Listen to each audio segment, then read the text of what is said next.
All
right. Good evening. Good evening. Good evening. Happy Wednesday. Welcome back to the Real Precious. I appreciate you guys for being here this evening.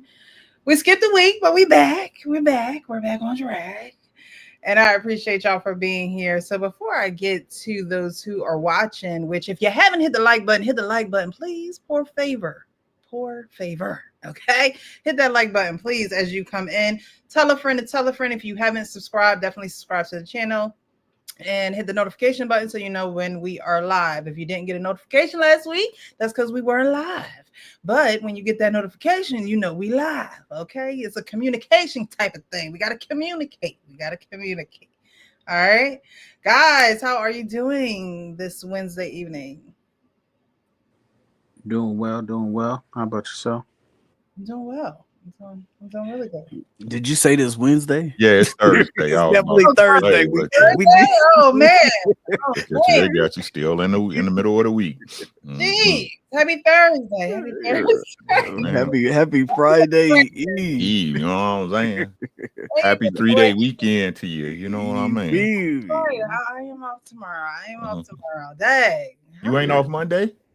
I'm off Monday too. Yeah, Memorial I'm just Day. not off on Saturday, but I'm off Friday. All right, I got you. Yes. Yeah. But thanks for the correction. It is Thursday. Thank you guys for being here on a Thursday night. So how you guys doing? Frank, how you doing? Good. Pretty good. You know, graduation is tomorrow for the high school kids, man. So that's where I'll be in the morning. So I had to clean up a little bit, you know what I mean? But yeah, so that's what that's about. But you know, it was a good day. It's been a good day. How y'all doing now? I'm good. I ain't got no complaints. I'm blessed to be here. I appreciate y'all. Yeah. Likewise. Good.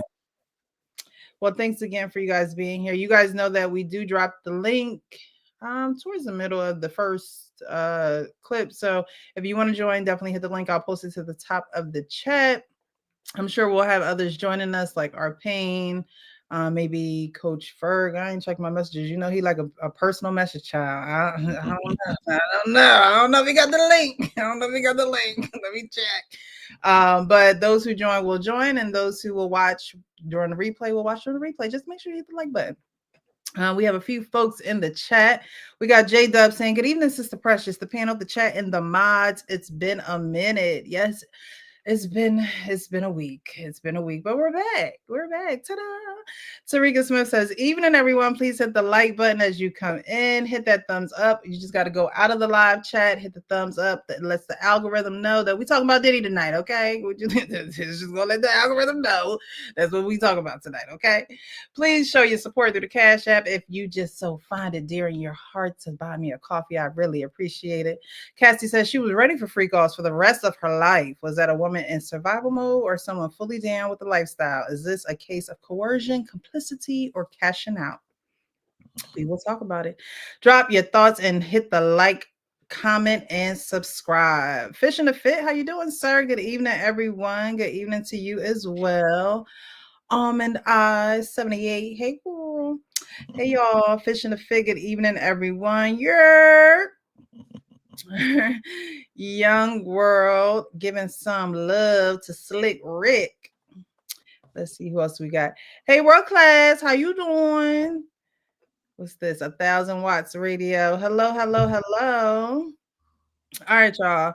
So we have, oh, Marcus, I see you in the chat. What up? What up? How you doing? Who else we got in here? I ain't trying to short nobody now. All right. Showing in the chat, showing some love as well. All right, so we're gonna get into this first video that I saw. Everyone, I've been away from a week and a lot has been going on, and so we got a little bit to talk about. First video I saw was about Tory Lanez. We all know that he was stabbed in prison. Upon being stabbed in prison, or after getting that news, we also hear that there is new evidence in the Tory Lanez, Meg Thee Stallion, and Kelsey, that's her best friend, in their case, saying that I heard some chitter chatter that Tory wasn't the one who pulled the trigger, in which I believe we covered that on this channel. I believe that we had said that, but now there's evidence coming out with that. So I'm pretty sure, along with Diddy's trial, we're going to start hearing things about that as well. But I wanted to play this video because I agree with what is being said, what Zach is saying in this clip. So I'm going to play it and you guys let me know what you think. Tory Lanez was stabbed 14 times in prison this week, including 7 wounds to his back, 2 to his torso, 2 to the back of his head, and what is it said? 1 on the side of his face. Wow. He said the alleged stabbing was by someone who's already serving life in prison and stabbed someone before. Damn. So the person is already never getting out. Prison's got to do better with that. They got to. You need you should have a I'm never getting out prison, and put all the who never getting out in that prison. It's not fair because we different type of inmates. You know what I'm saying? You living like your life over, and I'm living like I'm gonna be out in 2 years. That's 2 different lives. We don't need to be in the same place together. All the people who never getting out of jail need to go to the life jail. And that's where everybody got life. So they don't give a damn. But don't come over here. I'm over here. I'm Tory Lanez. I'm working my album. I'm trying to get out. I got about 2 years. Might get out by the end of the year, they were saying. And then you got the dude with nothing to lose mad at me. What he scared of? Another life sentence? No, Zach. No. All the people who got life should go to the life jail. Nope. Kiki. Nope. Yes. I shouldn't be out here. I got 10 days. You got life. We in the same cell. Why? Ain't no way. I need to go to the who got a little. We may get out. We got a little hope. A little hope. What a hope cell at? I'm in jail. Like, you might got some hope in here. We can sing some Negro spiritual or something, cook some noodles, dance. I want to go with the nigga who got a cell phone. I want to be over there with man with tattoos all over his face. Ain't never getting out. He gonna kill me. That's right. That's right. Do the crime, I want to do the dudes who doing time. TikToks. Nope. Right. You know what I'm saying? Like that is the truth. When I heard about it, I was like, damn, Tory, that's crazy. Yeah, I hate this for Tory Lanez because if I'm Tory Lanez, I'm thinking like, why would you stab me this week? All this Diddy stuff going on, all this DDG and Halle they got into. Why would you stab me this week? You should have stabbed me 2 weeks ago when the headlines was dry. Because now I done got stabbed 14 times and I can't even really make no money off of this. You know what I'm saying? Because this could have made him the hardest rapper when he got out. He could have came out on a 50 Cent run after surviving being stabbed 14 times. Lungs collapse. Child, we over here reading what Cassie's talking about. We don't care nothing about what's happening to Tory Lanez, and I hate that for him. If you was gonna stab me on a slow week so I can be the top of the headlines, first of all. Second of all, Zach, I'm not gonna ride with you on your justice reform initiative because if I'm out here doing crime and I know I'm gonna be in there with the people with hope, then I have no worry about going to jail. If I know I might get in the cell with Debo, I might think twice before I shoot a woman in her foot. That's the difference. No, you put yourself there. Well, man, too, bro. And if you go to jail and you not with the people that have hope, then you need to get in the program.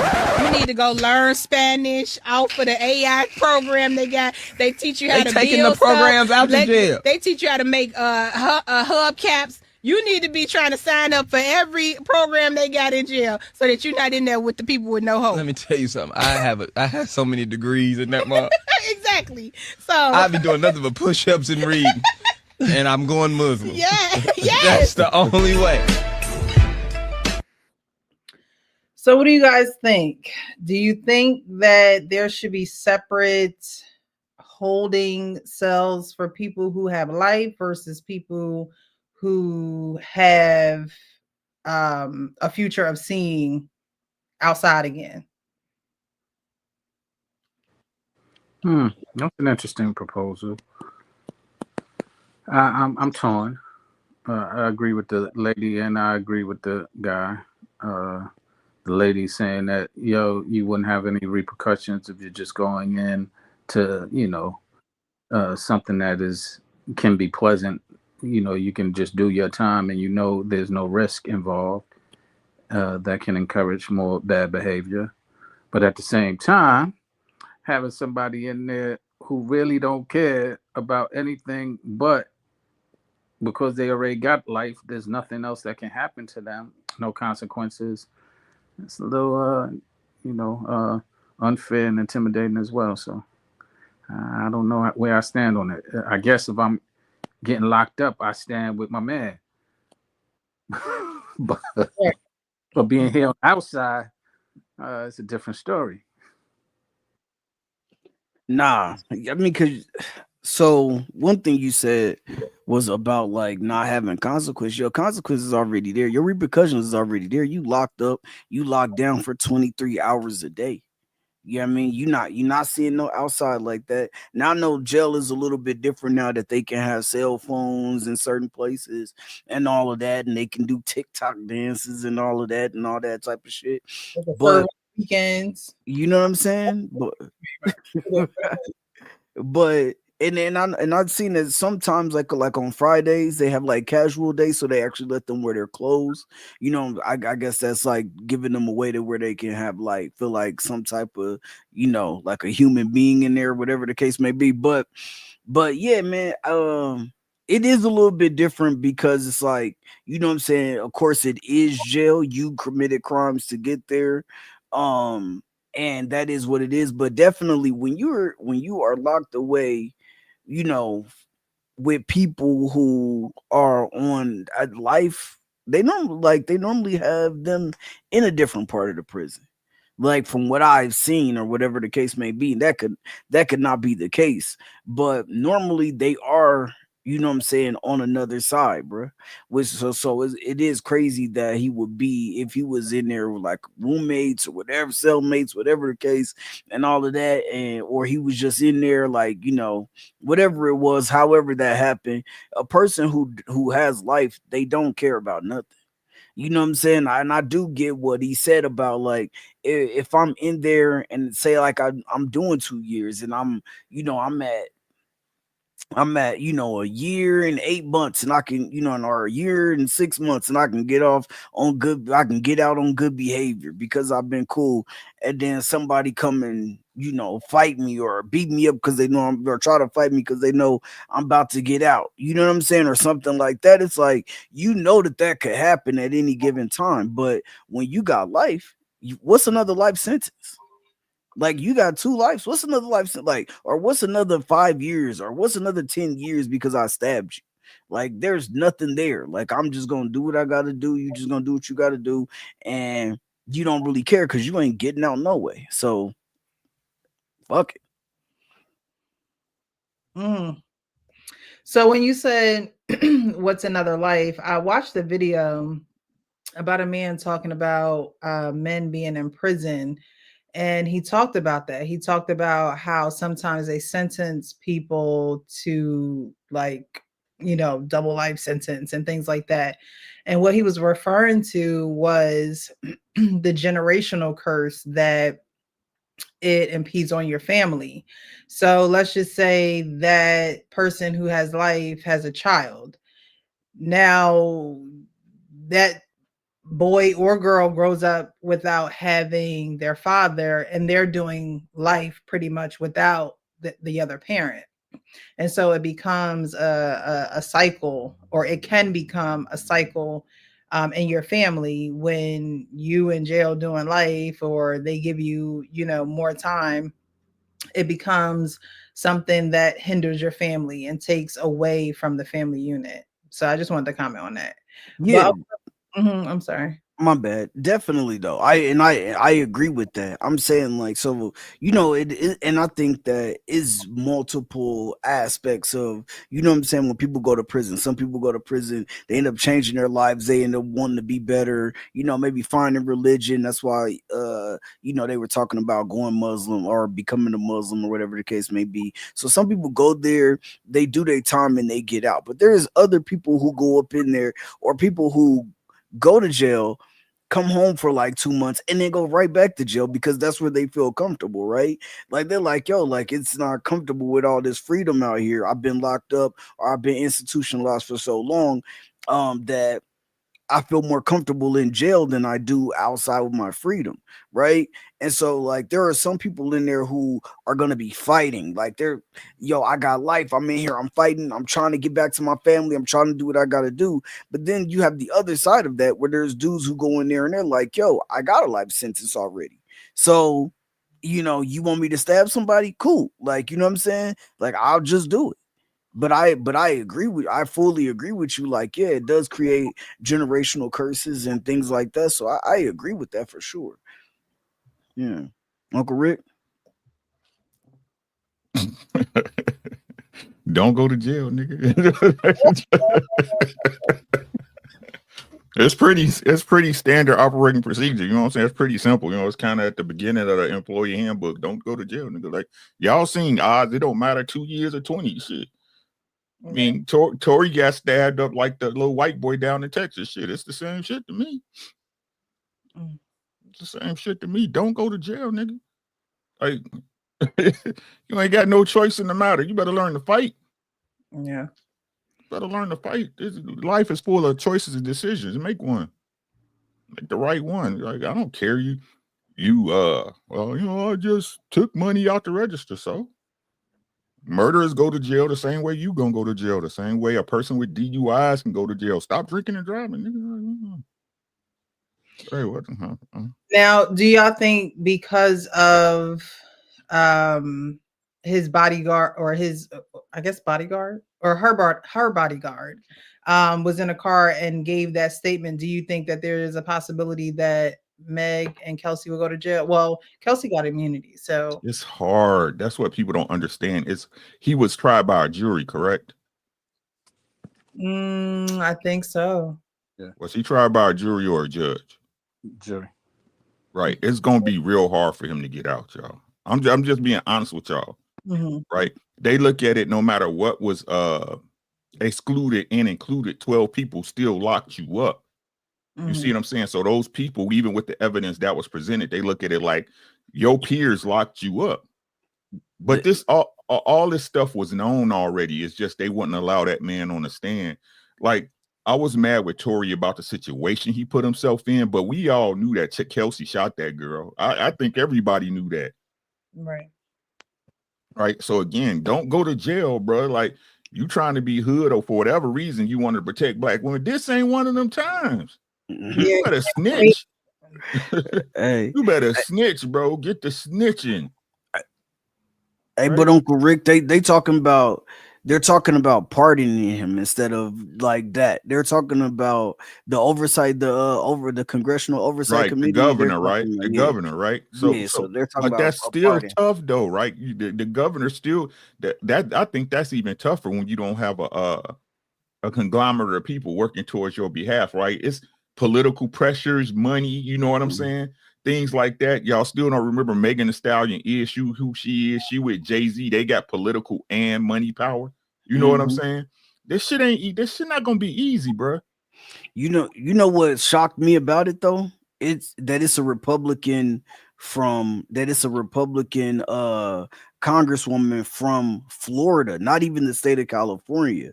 Like, she's presenting this whole thing to the governor of California and trying to get other Democrats and all of Gavin that on Newsom. Yeah, Gavin Newsom. Okay. You see what I'm saying? Like, it ain't her state. She don't have no power and influence but her mouth. You understand what I'm saying? For sure. So, like I said, man, like,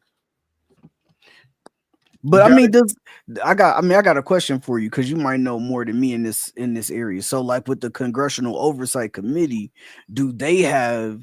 Because that's a committee of people. So, do they have the power to be No, able to bring the people no. together and do this? Oh yeah, they could, but it's still up to Newsom, right? This is the difference in powers between a federal and state. You see what I'm saying? It's a state court. They will have to go to the Supreme Court. They will have to take it to the Supreme Court to get it overturned. It's the state. The state has its power.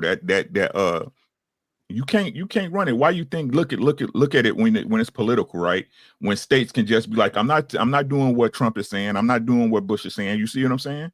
Right? Yeah, it's the separation of powers. A state is like its own little country. But you know, if y'all study civics, y'all would know that. Right? Yeah. You know what I'm saying? So. Okay. Yeah. I think I agree with Uncle Rick. It's not going to be as easy as everybody thinks. It's not going to be, there's being tried by the jury, like you said, is the public opinion, and they already know what they know. They already went through the trial. They already stated, what the case was. It just sucks that he put himself in that situation because with his career the way that it was, I think he had the potential to definitely, be way bigger than he is. And I still think that he's a great artist, but you put yourself in crazy situations, and this is what comes of it. Right. Again, like I told you, like we talked about before, it's the difference between responsibility and whose fault it is. You see what I'm saying? Mm-hmm. Right. So, but he's going to be held responsible because that's just the way it go. And everybody know Tory is about to flip he had already flipped the game on his head, right? He should have shut up and been quiet about how he, basically was making more money as an independent with the NFTs in the digital age. He should have just shut up because I don't care what nobody says. That's all that stuff plays a part, you know what I'm saying, in the money game. So, I just feel sorry for the brother, man. But this is what happened when you make bad decisions. It's just part of the game. And we have a super chat here with C Beezy's with the $2 super chat saying, "Big Unc, what's good, brother? Appreciate you, man. Thanks so much for being here. If you're just joining, definitely hit that like button. I am actually going to drop the link. And then we're going to get into our next video. And then we're going to get into the Diddy story or a trial, actually, which is probably going to go into July. So this is just the beginning of Diddy's trial. And if this is just the beginning, God knows what else is in store. I want to know where is Bentley Farnsworth? Where is he at? Gone, missing. Where is he at? He married the woman from White Chicks that was the one of the Waynes who had the wife. His wife in White Chicks is actually his Bentley Farnsworth's wife in real life. Marlon wife. Yeah. And they had kids together, but it's just crazy how he probably saw all the signs and was like, I am out. I'm not doing this. No, you got to tell him no. Like I said, I'll be honest. Like listening to this stuff, I don't know. I really don't. I'm just being honest, right? They want Diddy to go. Somebody want Diddy to go to jail. And it ain't the attorney, right? It ain't the district attorney. Somebody want Diddy in jail. I think somebody wants. Listen to what a RICO charge, and he the only one being persecuted. A RICO charge. Well, they're not saying that it's just him. They're saying that it's the people that worked for him. In a video that I watched, one of his old publicists said that most celebrities, a lot of celebrities, pretty much all of celebrities have these things called runners. And runners is the people that make everything comfortable for them whenever they go to hotels, whenever they go on talk shows, interviews, no matter where they go, whatever location they go to. The runner's job is to be that assistant and provide everything that they need wherever they go. And in this interview, it was being said that Diddy had a runner, but he also had another runner. And the publicist was saying how rare this is because you don't really hear of celebrities having two runners. You have someone that they have, their assistant that they build that relationship with, and that's who is their assistant. But Diddy had another runner doing things that a normal runner wouldn't do. And so I think that's how they are playing into this, or they're putting that as part of the racketeering and trafficking charges. But we're gonna get into this second video. I'm gonna go off camera. I gotta plug my computer in because it is giving me the signal that it's gonna die. But we're gonna play this one and then get into it, because this video, we talked about this topic before, but it kind of leads into the Diddy situation. So I'm gonna take this one off. Are to get what you want from her.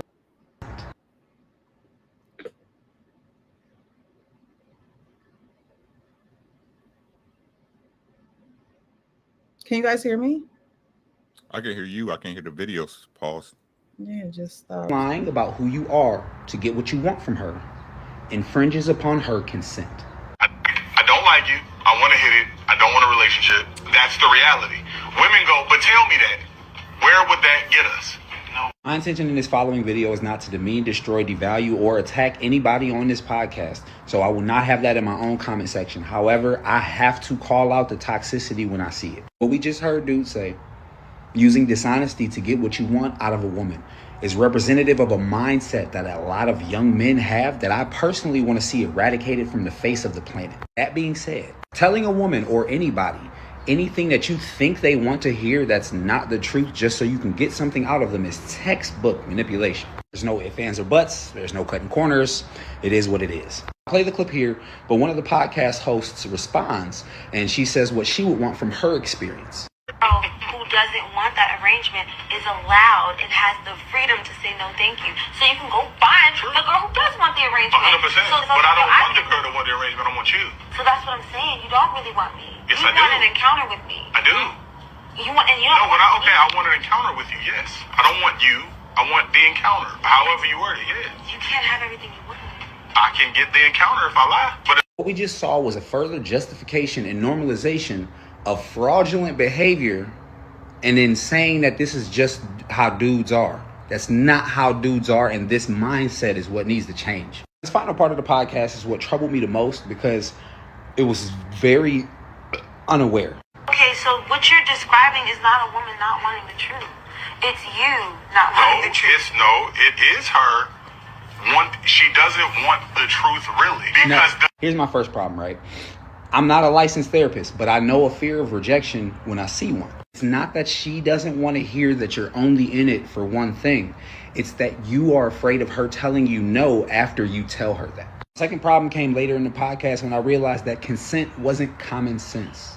Doesn't want the reality. So if it's a guy you like and he feels that way, that's what you want him to tell you? Yes, I can walk away and not deal with him. Okay. Again, all due respect to the creators of the podcast, but to anybody watching, lying about who you are in order to get what you want out of somebody else because of you fearing that if you tell them the truth, they will reject you is not strength. Where your strength really lies is in the bravery and the courage that it takes to stand in who you truly are authentically without fear. We have to stop as a collective normalizing toxicity and saying that this is just how dudes operate. Back to your originally scheduled programming. So my question would be to you guys, is this how most guys are? Do they lie to get what they want in fear of rejection? And do you think it's manipulation? Well, on your podcast some months ago, I had some discussions with some gentlemen and said, stop lying to get the cookies.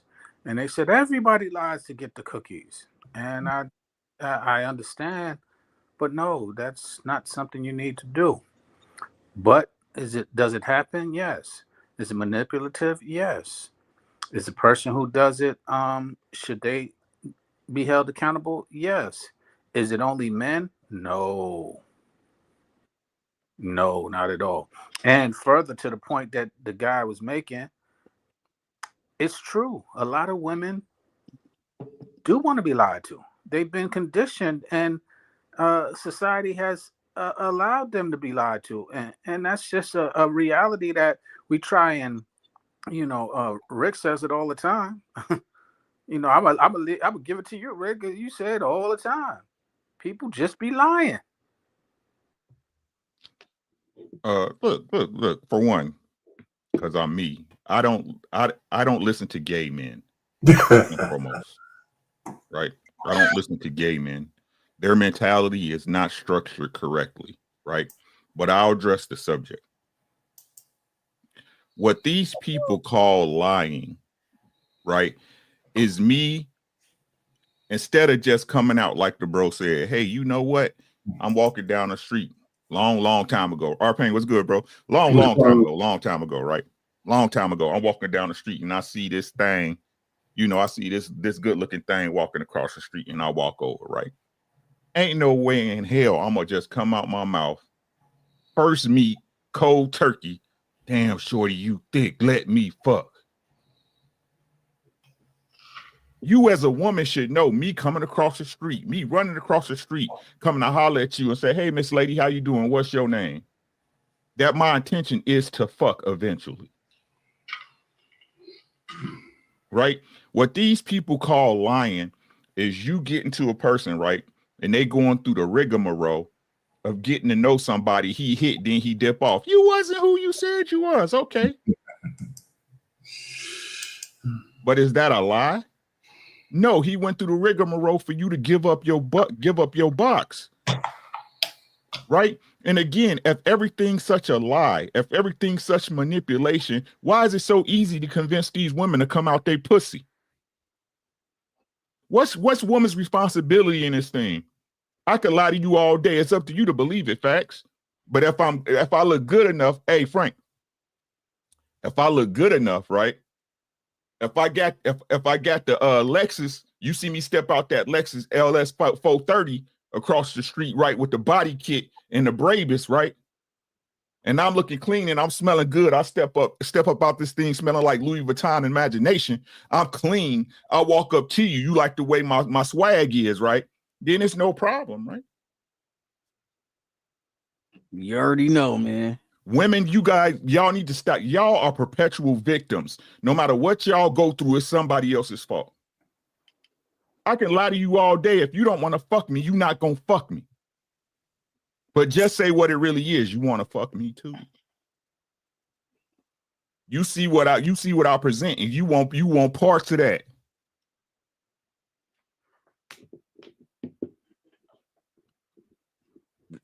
I thought we was grown here. I thought we was grown. I think for men, when you see women, of course, that's going to be your thoughts because you're men, unless you don't desire women, and you desire men, right?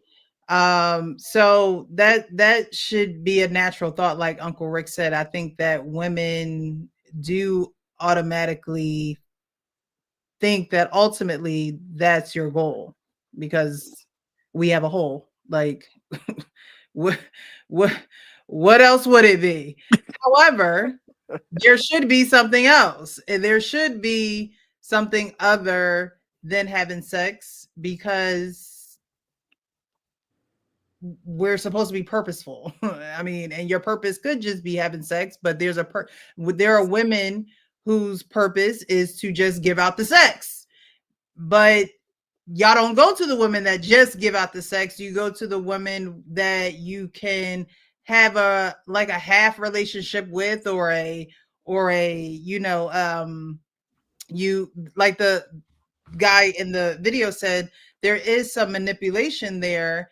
If at some point you're not getting to the point, like there are men who don't get to the point of why he's 4, and What are you, 4? Are you 4 years old? What do you mean? What are you for if you mean not getting to the point? Me taking you out on dates or me spending time with you, becoming out of strangers out of nowhere, and I come over to talk to you as a woman. You know what the point is. So why the victimization? If you come over to talk, what's the point? Sex? Yes, eventually. Eventually, the end goal. Okay, the end goal, right? So is it sex? Is it a relationship? That's up to you. A relationship is really up to you. Yes, it is. Up to the It's woman. your job, sis. It's your job to keep me there, not the other way around, baby. How is the relationship up to the woman? Because you got to prove to me you more than a hoe. Right, but what I'm saying is there are men whose only objective is sex, but they'll go through the rigmarole, because y'all know that's our word. Right. They'll go through the rigmarole to get that. Right. And what the woman is saying is, if that's what you want, be upfront and honest about that. And men feel like they got to go through the rigmarole until they're convinced, until the woman convinces if you say rigmarole one more time. Listen, this him, he actually wants that relationship. So let me just That's backwards. Welcome back, Precious. Welcome back, right?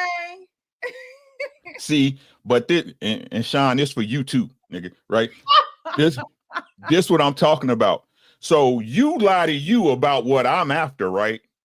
But then you expect me to tell the truth. We want y'all to tell us the truth about what no, listen. This is y'all problem. This is y'all problem as women. You already know. You just want to hear me say it the way you want me to say it. No, I want you to be who you are.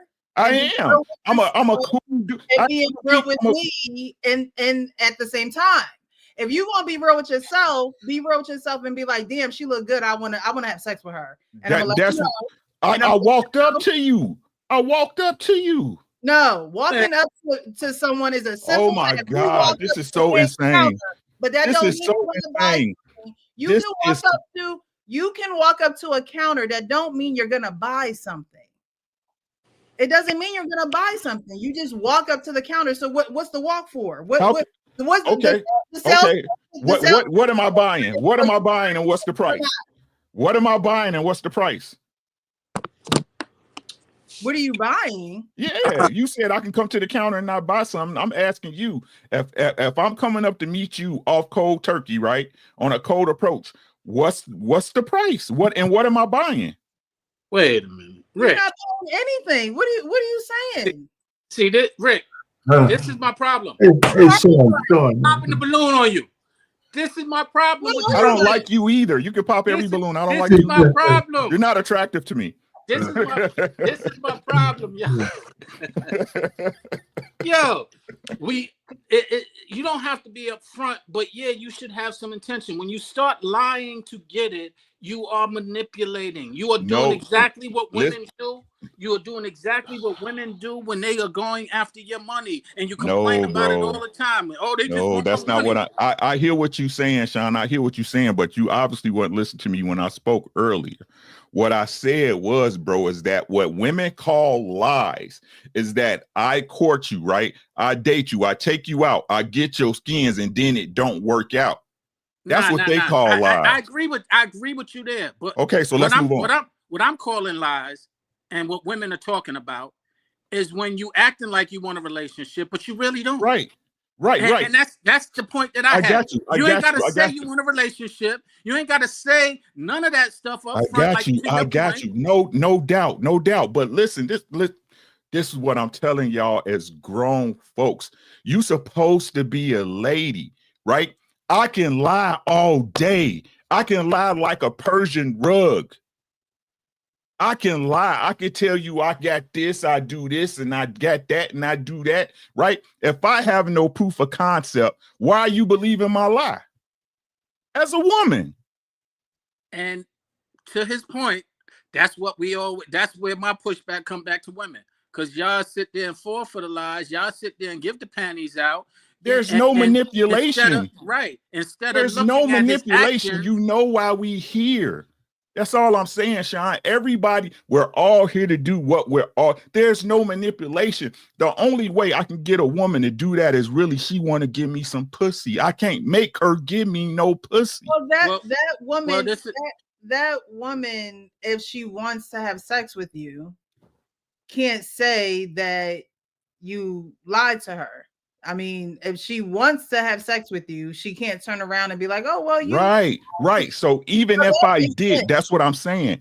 Even if I did, she really knows she wanted to fuck with me. So what's the lie?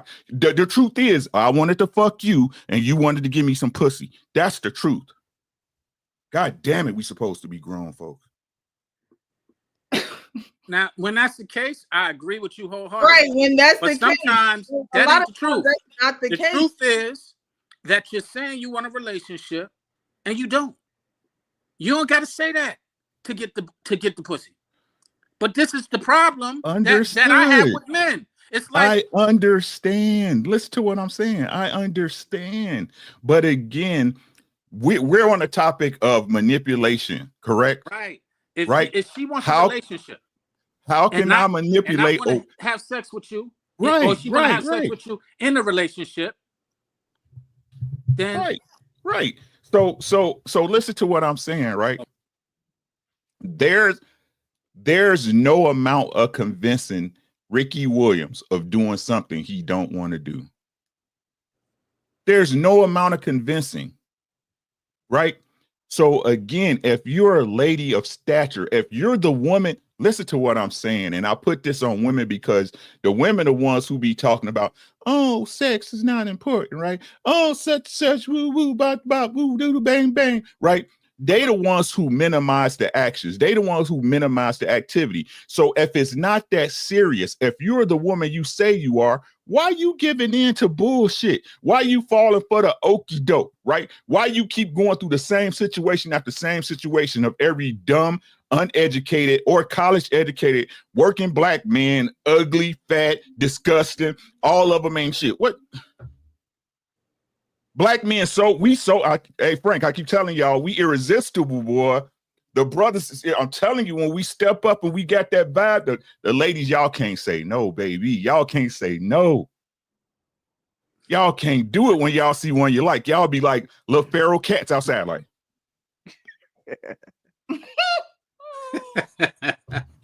What's y'all responsibility in this thing? I don't care. Look, we civilized men, we grown. I understand.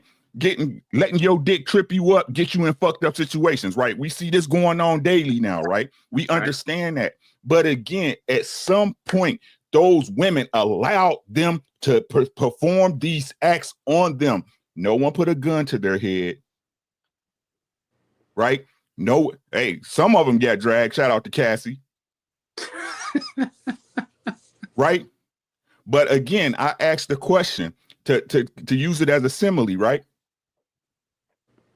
Cassie got dragged and she went back. Right? She did all these things. A man peed in her mouth and she went back. So how many times, ladies, y'all gonna keep getting duped by the same niggas? What's the manipulation? Well, Cassie's situation and the average Jane Doe is a tad different. Is a tad different. Is it?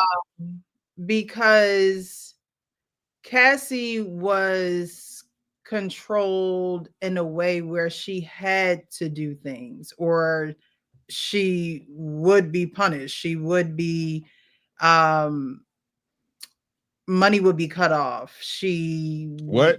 What? Rewind. What? So she can't cut off. What else? So she can't survive without that lifestyle that she had prior to meeting that man, huh? She came from an affluent family, didn't she? No, she did. They said she came from an affluent family, but they wasn't in the entertainment business. But she came from an affluent family, 2 parents. No, I think it was affluent. I think of when you say affluent, I think of people who are well off, like who have the money. They had to. Diddy wanted her parents to pay him $20,000 because she wanted to leave. Right. No. Well, no, it's because she cheated, and it was because she cheated, and he threatened her to release the shit. Hey. But wait, but didn't she get away and get married? Don't she got a husband now? What's so different then to now?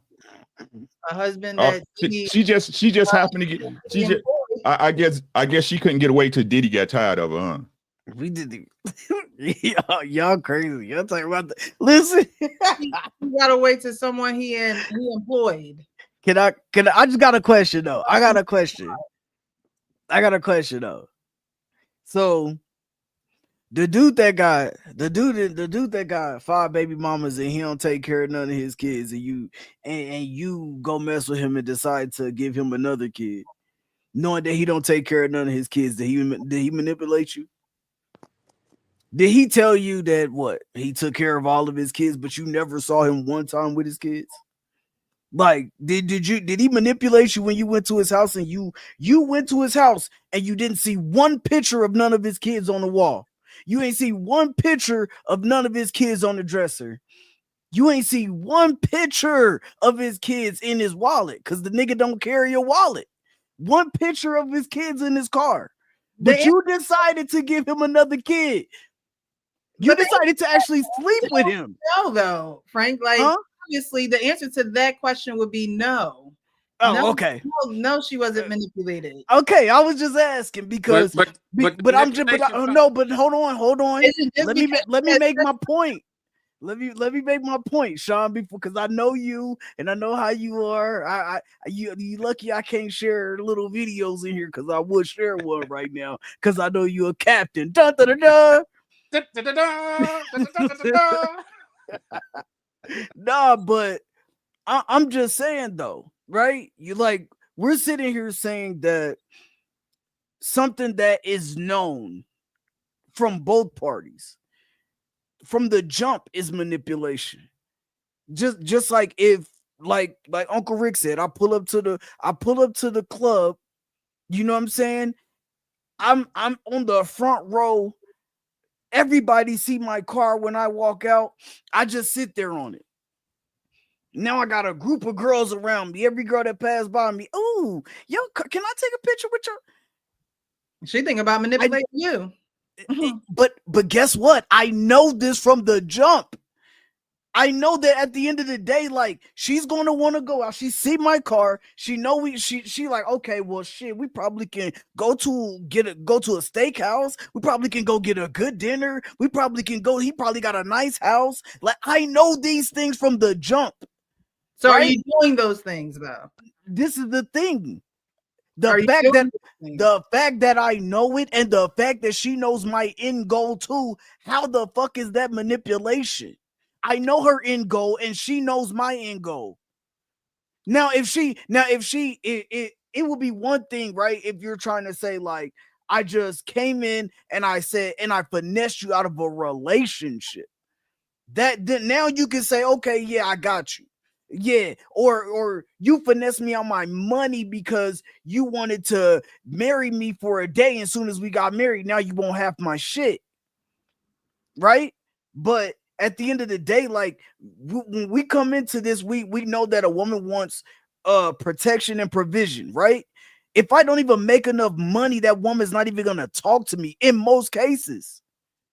That's just a fact. And so if I come up to a woman and I say, you know what, I'm feeling you. What's up? Like, regardless, so if we get to the end goal of marriage or something, and get to that spot, or we actually make it to a relationship, that then those were both of our plans. Once we ended up talking to each other, we seen that we actually vibe. We seen that there's more shit outside of that, and we're like, you know what, cool. Like this is looking like this can be something long term.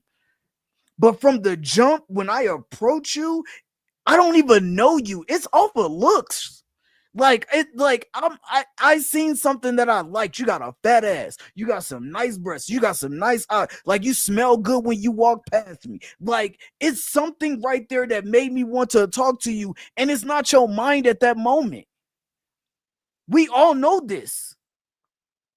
So now if we start talking and then I say, you know what, girl, I want a relationship with you just because I know that that's what you require to give me the buns, and then I get it, and then I never talk to you again, then you were finessed. But you can't tell me that because I came up to you and my intentions was to smash at some point in time, or you get the draws at some GTD, as Tommy would say, at some point in time. You can't say you was finesse, because we both know that was a part of the goal at some point in time in this whole rigmarole, as you would say. You know what I'm saying? So if that's the goal at some point in time, why do men have an issue when women say, I don't want to have sex until this date, whatever that date is? If it's a goal at some point in time, why do men have an issue when a woman does delay that time? Because that's only for niggas, and that's only for niggas that she don't fuck with like that. No, that's not because if that. I'm telling you, I know it's the truth. Goal, if your goal is to have sex with a woman, right? You don't have sex with women. But that's our issue, is that other people get it the same day, but we that's not an issue for me. That's not an issue for me. What you say? Listen. Issue. Uncle Rick, I didn't hear what he said in the first place. Go ahead, Sean. Other men can get it in a day, but we gotta wait. That's our issue. No, don't say we.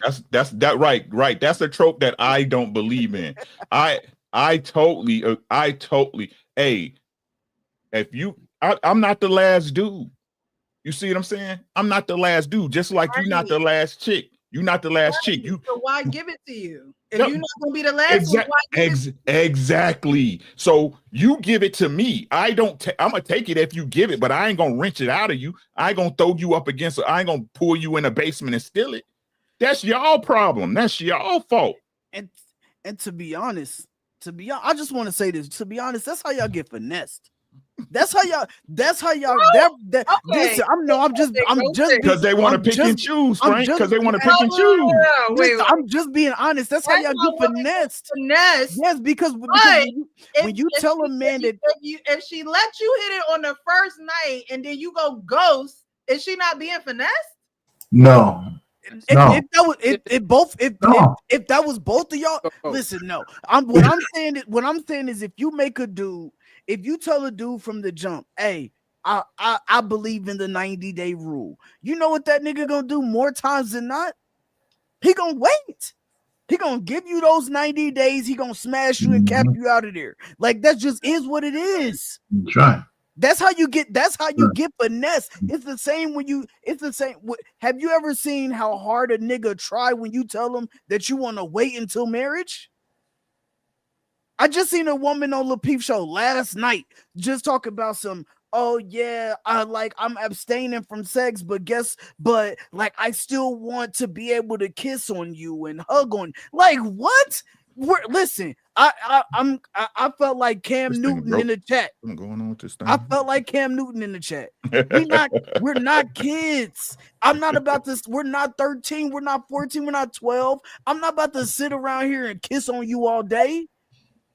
Rock hard in the bed. Then I gotta go home and take care of this myself every night because no. Yeah, there's two. Listen. I've been hearing y'all talking. Listen, I mean, all this naive shit whatever that man with the hint of mint was talking about, it's just all bullshit, man. A woman knows what a man wants. Doesn't matter what kind of man he is. If I'm gonna approach you, eventually I want to sleep with you. And listen, if you ask me to wait, there's no issue with that. That's what you want.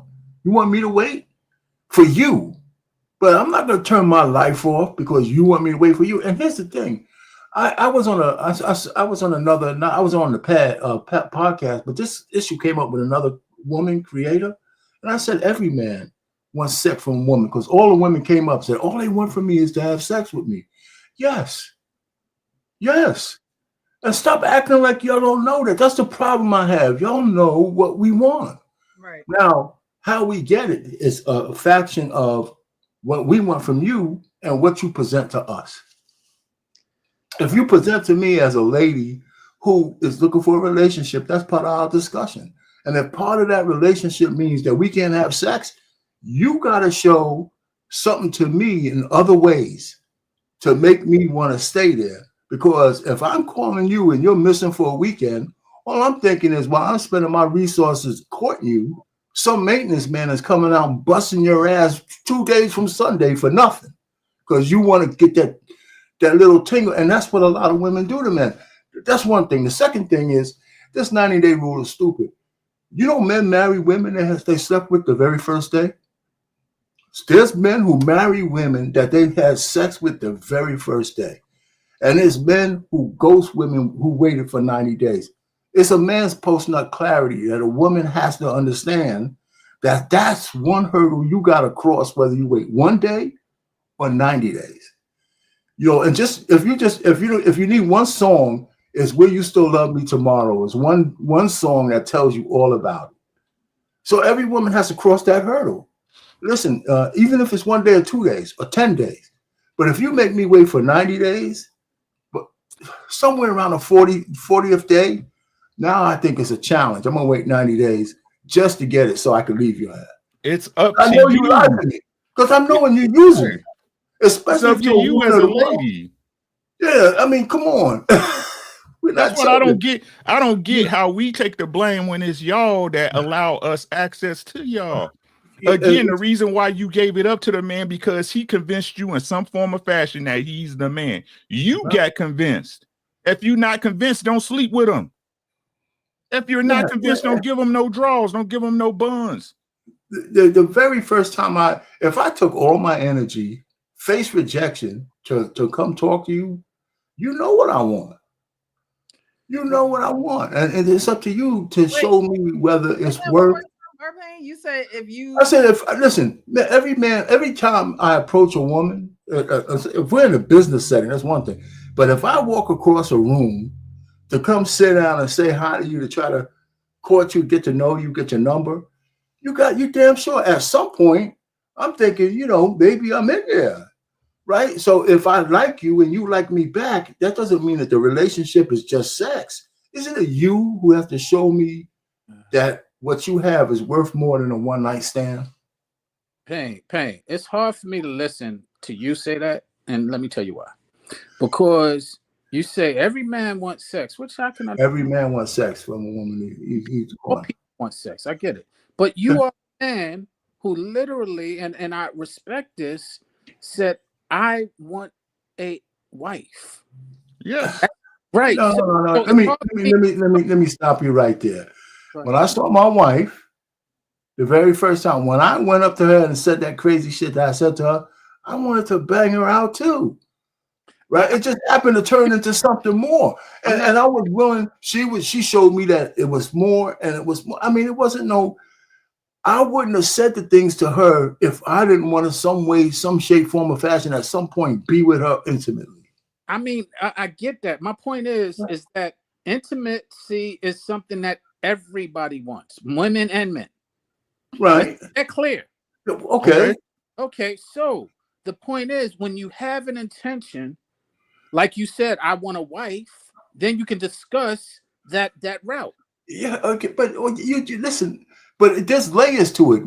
For me and her, she was down for it. What I was looking for, she was down, and that's the kind of thing she showed me. But here's the thing with women. They always want plausible deniability when they have sex with a man.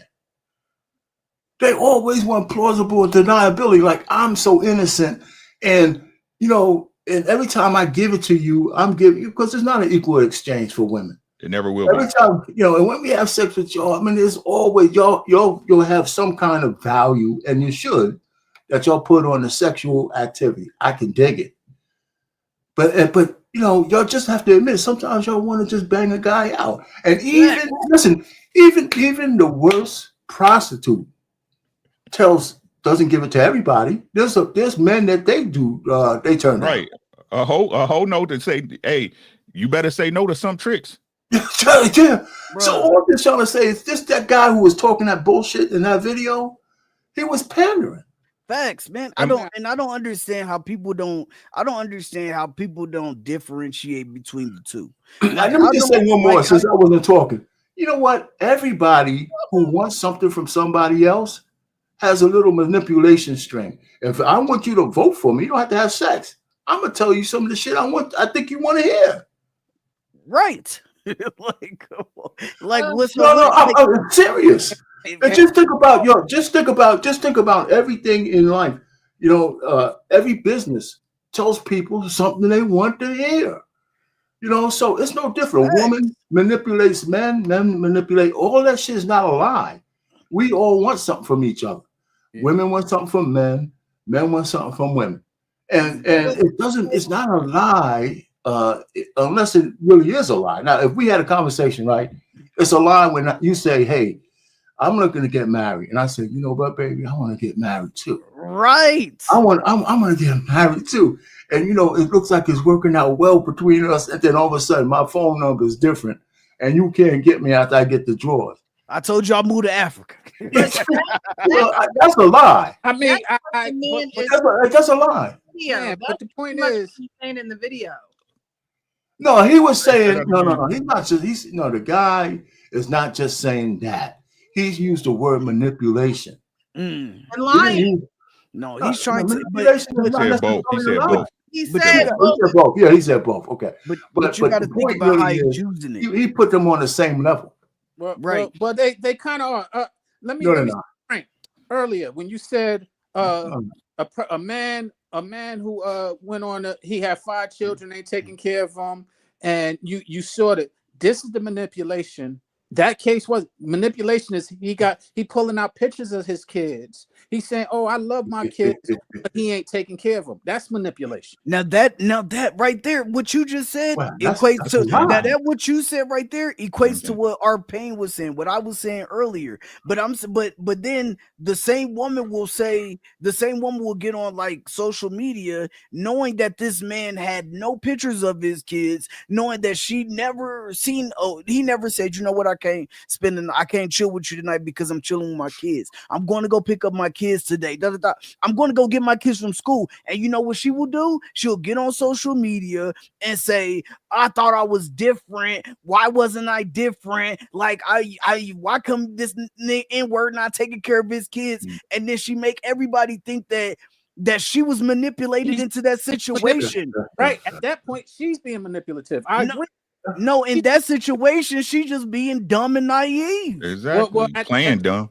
Right. Because hold on, Sean, because if I met a woman and she told me that she had children, but I never heard her mention her children. I never heard, and whenever I wanted to hang out, she could hang out all the fucking time. She never had her kids. I went to her house, her kids was never there. Like, you know what I'm saying? Then I would be like, my first question as me being a parent, I would be like, damn, hold on. Like, where your kids at? I thought you said you had a daughter. I thought you said you had a son. Where, damn, like they were, and I don't never see them. You ain't picking your kids up from school today? No? Oh, damn, I gotta pick my daughter up. Like, so you want to be in a relationship with her, but you still have sex with her. What I'm saying is I would know that I would know that we damn sure not having no kids. That's right. But you still sleep with her. Even Lord have mercy, horrible mother. Or if she's a mother, I don't know. But yes. Hey, Precious, me and you keep it thorough with each other. This is crazy. Yes, I would. The same way girls will let a dude they know that's not a husband knock them up, right? Yep. The same way they'll use a man for money and dinner and resources and mechanic work and breaks and getting their shit done and getting furniture moved right and helping their tire get changed. It's the game. Get over it or get out of it. Hey, right. So let me ask y'all this questions to you distinguished fellas, right? You guys dated women, right? You dated and courted women, right? Took them out to dinner, took them out to eat, right? When have you? So Sean, yes, sir. Frank, Mr. Payne, when have you ever said no to a girl giving you some pussy that you was taking out and dating? Look at Sean. Shut up, Sean. It's on public record. Sean, you know the deal. When? Nope, because that's what you're doing it for, my guy. That's right. Listen to what I'm saying. Hold on. Let me finish. Out, you're right. If I'm let me finish. Right. Let me finish. Right. Sean, funny. This is the thing, and we should be able to move past this after I say this, unless y'all want to debate me on it. Women want life on easy mode. Y'all want us as men to make it so apparent that we want you to be our wives, while all the while y'all have us jumping through hoops about what y'all like, what you don't like, what you need, what you don't need, what you believe in, what you don't believe in, what you love and you don't love. Right? I got to let you know my intentions, but I got to take you out on dates and keep it live and warm up the car and all this shit. Yeah. Y'all the real hustlers. Y'all the real manipulators. Y'all the real predators. I keep telling y'all that. What is you talking? What is y'all talking about? I don't understand why a man letting a woman know his intentions is hard work. It doesn't matter because I can be lying. Remember? Well, let's. Precious, I got a question for you. Shit, I got a question for you. I had to say it. Okay. Precious, I got a question for you and Sean. Assume that we're dealing with some good men. Can we assume that? Right? Yeah. Can we assume that we're dealing with some good men? Yeah. Right? Because if not, then y'all niggas ain't shit. Like no. Can I ask you and Sean a question? A woman shouldn't have to. A woman mind is already just going a mile a minute. Whose fault is that? Whose fault is that? God, blame him. Okay. Right, because God a man, right? Because God a Because man. God's a man. Because if God was a woman like y'all say, y'all wouldn't blame her. No. Yeah, God's man. He still didn't listen to him either. He had this earthly experience. Okay. But if a woman has to wonder if you're lying or not, why can't you just come to her as an upstanding man? And we're not talking about the women that sleep with the man who got 5 babies and all that. Like, no, we're talking about good women. This is the issue. Sex in life. Because if you just want sex, go to the sex workers. Oh, ma'am, because at the baseline, every single one of you women think the same at the baseline. Y'all all have y'all idiosyncrasies, right? You have your individualistic traits that apply to you. But baseline, all of you look at relationship with men as the same. It's why all of you fall into victimhood so easy.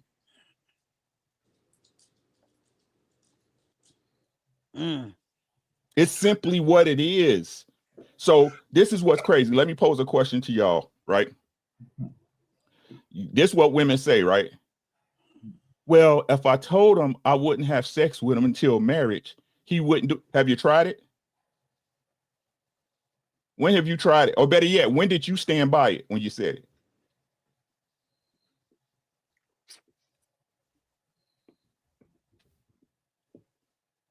I don't know. I don't know. I got a question for you and Sean. So the woman who has the guy who's courting her, the guy who comes and fixes the refrigerator, the guy who all these scenarios that I need to know. I need to know. I just want to know what I need to know if this is manipulation or not. I just want to know if this is manipulation or not, because I know that women have had I know women who have had guys who literally just come eat the box and leave. I know women who have guys who just come over, why something in the house. Women. These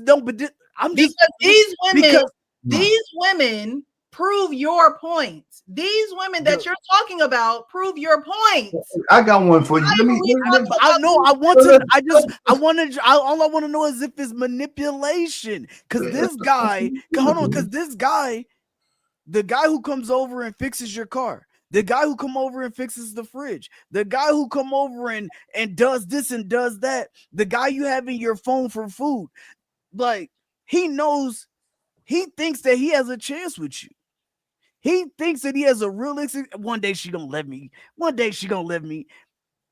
And all you do, all you do is, hey, I need some food today. Hey, how you doing? You just give him a little bit. Hey, how you doing? Oh, You rub his shoulder when he comes through. Like, and now you get food whenever you want. You get this one, more furniture move whenever you want. I just want to know, is that manipulation? Yes. Oh, okay. I just want to know. And I don't know. You don't know. Let's go back to the situation though about the good man. You know, how many times do I have to see a video of a woman says he was a good man, but I left him. Yeah. Well, wait a minute. Before you go off on this tangent, because you mentioned good man. Why can't y'all be good men? And let me say, women say, well, this is the good man. I would imagine he was doing all right stuff. His intentions were there and all that kind of stuff. They might even have sex, but he just doesn't do it for me.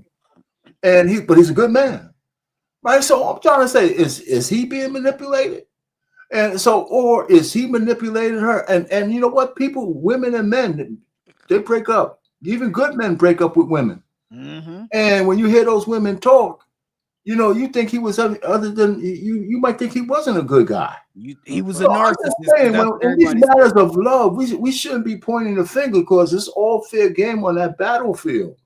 And it's not like women are, wait a minute, women act like they're the weakest sex when it comes to sex.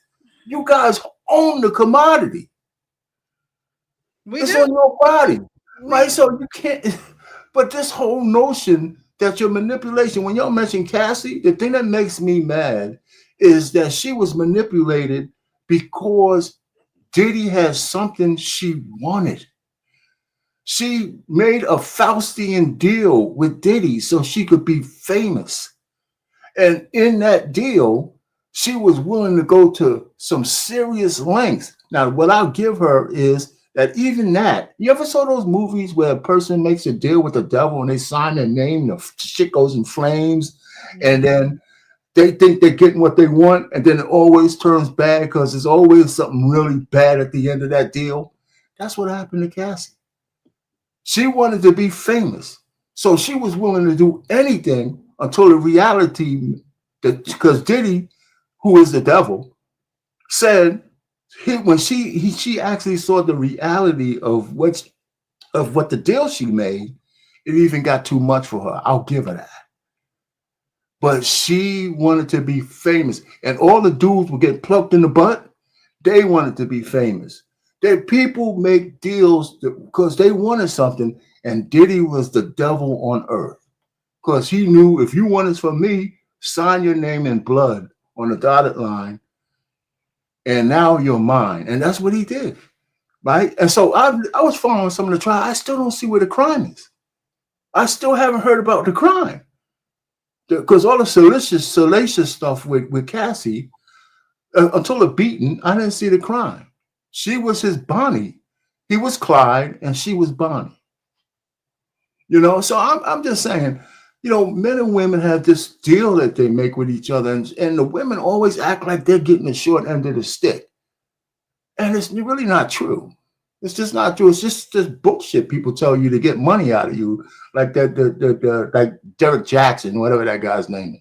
No matter what, either are paying, because you see those same women that you're talking about that be on like TikTok going live talking about, you know, making videos talking about I left a good man. I know he was a good man. I left my husband, and he for no reason other than to go out and live life, right? Because I felt like I was held back, but he was a good man. It'd be those same women would then say, oh, but you know, he did have some form of narcissism in him, and he did because they know that these are code words that they can use to bring other women along with them to make them feel something inside, to make them feel warm and cozy. That's why at 99.9% of the time when a woman says she broke up with a man or a man broke up with her, he was a narcissist now, because that is the best word that they can use right now in this time and day and age.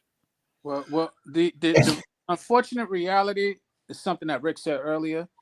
A lot of people are just full of it and manipulate one another. I think Payne said it as well. And that's just the reality that we sit here and discuss, but we don't ever really want to pinpoint it. Women manipulate constantly. Men manipulate constantly. Finding somebody who doesn't manipulate, and it is really the rareness. and that's what we sometimes are speaking to. But it's so rare, and it's so popular to be manipulative and get what you want and be selfish and all of those things that it becomes, you know. See that comment right there? That's Exactly. what we. That's exactly it, right But that's there. cool. But look, the truth is, you got that right. You have that right. As an autonomous human being, you have that right. So that's why I keep saying, don't be mad when somebody put a bag of shit on your doorstep. That's right. That looks good. That's simple. And let me tell y'all how this works, right? You know why you can't compromise me? Because I can't be compromised. Just like you a see woman what I'm saying? Compromise. Exactly. So again, that's her responsibility. It is not my job to be a stand-up guy for your body. No, that's it's what you. No, listen. This is y'all. That's not why you're mad at the man, though. This is what I keep telling you. This is y'all problem. Getting mad at. It's not about getting mad at the man. Listen to what I'm saying. This ain't about mad. And like I keep trying to tell people, well, man, the word mad is a wrong word. Right. And a lot of times it's not about what's right or wrong. It's about what's correct.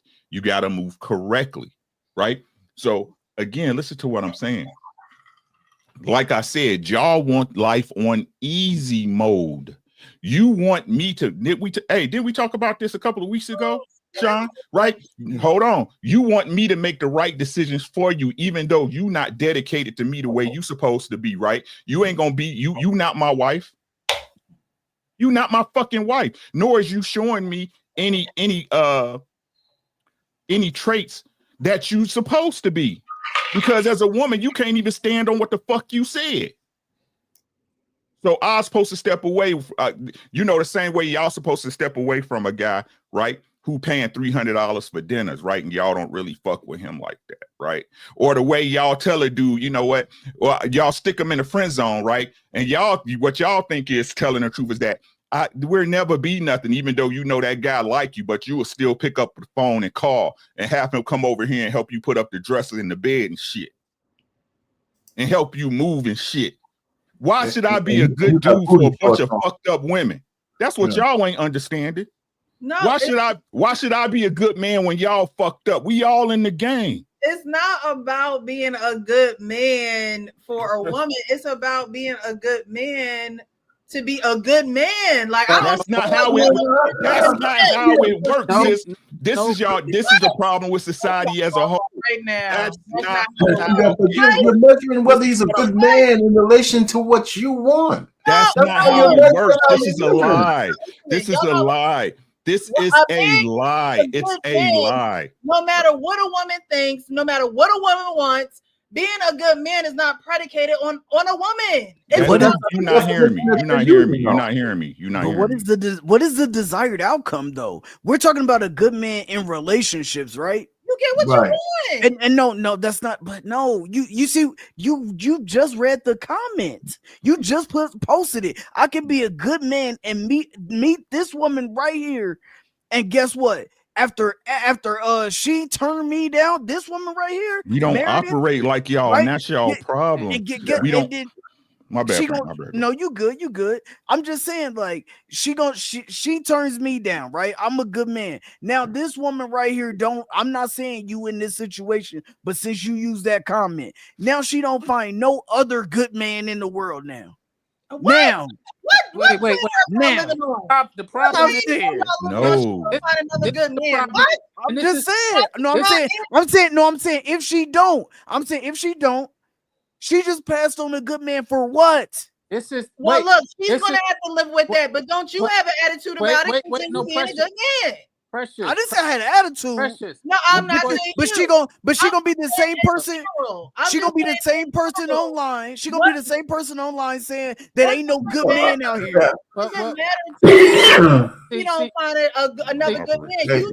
This is the thing. Good man so you can get what you want. This is the manipulation that we was talking about. That women. Oh man, we gotta stop using women. Here goes Sean. You say you're a good man, but you're lying because a good man is there. Well, he's not the one for you. So stop lying. You don't want a good man. You want something more than a good man. Well, that's true. But let me ask you something. You know, listen, good white woman, but if you don't date white woman, you ain't gonna be with that good white woman. Well, okay, well, now how can white women come into that? That's different. You're That's lying if you don't take her. That's the preference. Can I just say this? Can I just say this though, Precious? Listen, every relationship between a man and a woman, I'm not even talking sexual. When a woman has a lot of random male orbiters around her, she finds something of each one of those men that she wants, or else she's not hanging with them. One guy is just good to talk to. One guy, he got some muscle, so he's good to move furniture. Another guy is doing this. Another guy is doing that. Women find a way to extract the things they want around from the men that they put in their orbit. If they allow it. If the men allow it. And the nexus for that, for most of those men, is that they have a possibility of one day sleeping with them. And the truth.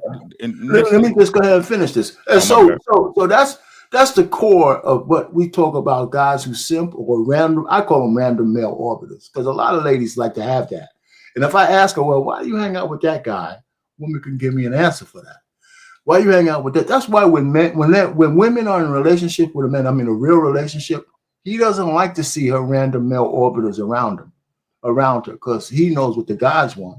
And he also knows that his woman's extracting. Let me just say this, I'll shut it.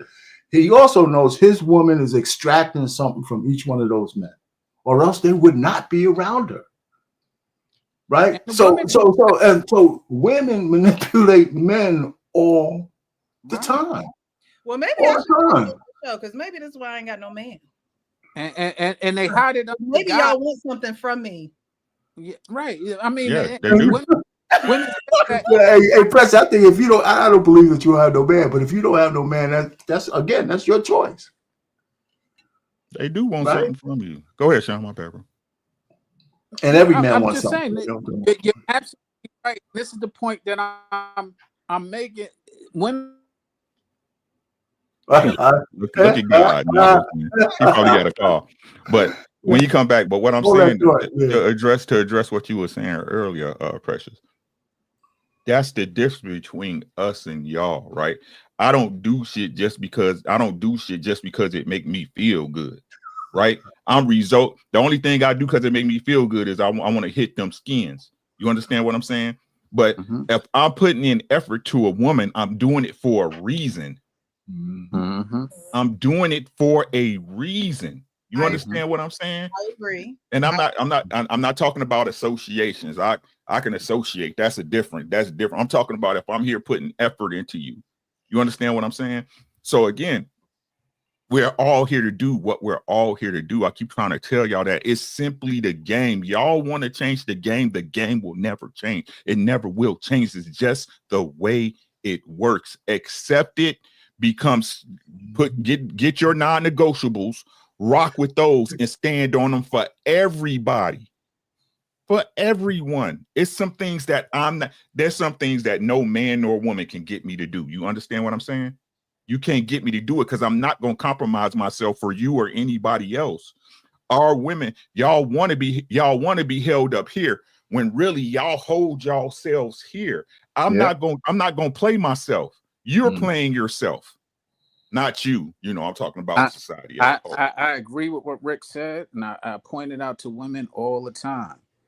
Y'all sit there and y'all act like y'all want something, but you don't really want it. What you want is for somebody to do it how you like it, make you feel good, but you're not always investing in how they like it or what makes them feel good. It's basically a lot of women use men, and y'all sit there and act like y'all don't. Both ways. No, but that's the point. The difference is the good guy. It's not both ways. He's actually trying to get something out of you, and you use and women use the excuse of it goes both ways. No, you're using him. Like what, Sean? Like getting him to do something that you need done, but yet you ain't willing to provide anything for it. Like what? Sex? Like where are we whatever going? If sex, time, relationship is what he wants and you know it, but yet you taking from him, but you ain't willing to give to him, Yes, that's manipulation, and that's what women use men for. He's not willing to give. If a woman is spending her time with you, No, he's spending his time with you. Stop that.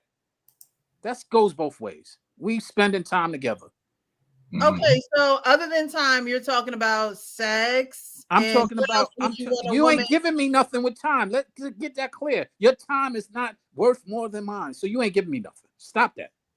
You ain't giving me no time. That's crazy because no, you're not giving me no time. Valuable. So I'm exactly, and if I'm spending it with you, I'm putting the same value you putting in. So let's negate that. You can't say that she's not giving you anything. What I'm saying is she's not giving. That's negated because you're giving it, he's giving it. So that's not even okay. So that's the equal exchange. Right. So what else would you like, Sean? What so what else? Being, if I'm coming over to take you out to dinner, if you're not interested in me, why are you letting me take you out to dinner? Well, I think that those women just use men because I agree with you because I'm not going. I'm talking about those women. I'm not going, and that's crazy. Like, well, I'm talking about those women, which is the majority. Go out with somebody you don't like just for food is giving poor. So to me. You go out for food, you go out to have fun, you go out for a lot of different reasons, but you go out with somebody you're not interested in is the point that I say you're using them. So you're saying, why are you not being authentic, right? Exactly. The way we use honest, we use truthful, or we use manipulation earlier. That's women manipulating. Okay, so but you say that women say it goes both ways, but it does. Women will do that to get food or money. Right. So why do they get mad when men are doing it? Get sex out of women. Right. And my point is that they're both wrong. Whether it's a woman doing it or whether it's a man, but just men are usually the men who get we're bad guys because we're doing it. No, I'm saying it's no wrong and right. I'm saying it's the game. I'm saying it's just the way it goes. And the only way you can benefit from it is that you are standing on what your non-negotiables are and what you actually want when it comes to a physical and emotional relationship with a person. I have no problem with a woman who had, I ain't gonna say a lot of bodies because a lot of bodies is a lot of bodies, but I'm saying a reasonable sex life. And she finally finds out, hey, I've been sleeping with all these dudes, right? And it's not been getting me nowhere. Maybe I need to chill the fuck out, right? I have no problem with that. What I'm saying is that don't be no liar about it and act like, you know what I'm saying? Make it like it's going to lead to nothing, right? No matter what y'all say, if we spend time, that time, what Sean was saying is time is a zero-sum game, right? I'm giving you my time, which is valuable. You giving me your time, which you consider valuable, and that's cool, right? But if I'm the one coming out of pocket all the time, no matter what you say, I'm taking you out to eat so I can fuck you eventually. No matter what y'all say, y'all can try to spruce it up. Oh, he's being romantic, and I like when a man plan dates and take initiative. It's all the same shit. What type of woman are you? If you saying that you don't want to have sex till marriage, then why you was fucking at 15? Oh, I was young. I didn't know no better. Oh my God. What they say, her frontal lobe wasn't developed looking ass. All y'all do is lie. Not you, right? But all women do. Y'all liars, bro. Y'all liars. When you was 15, you was hot in the fucking pants. The boy you thought was cool and you wanted to give him some pussy. And then y'all say, just for the sake of saving her as a man, even though I like her, right? I came up and talked to her. I make the effort. I pay for dates. And I'm trying to get some pussy. So when you give me some pussy because you ain't did what you supposed to be to convince me you're a wife, I'll supposed to be like, nah.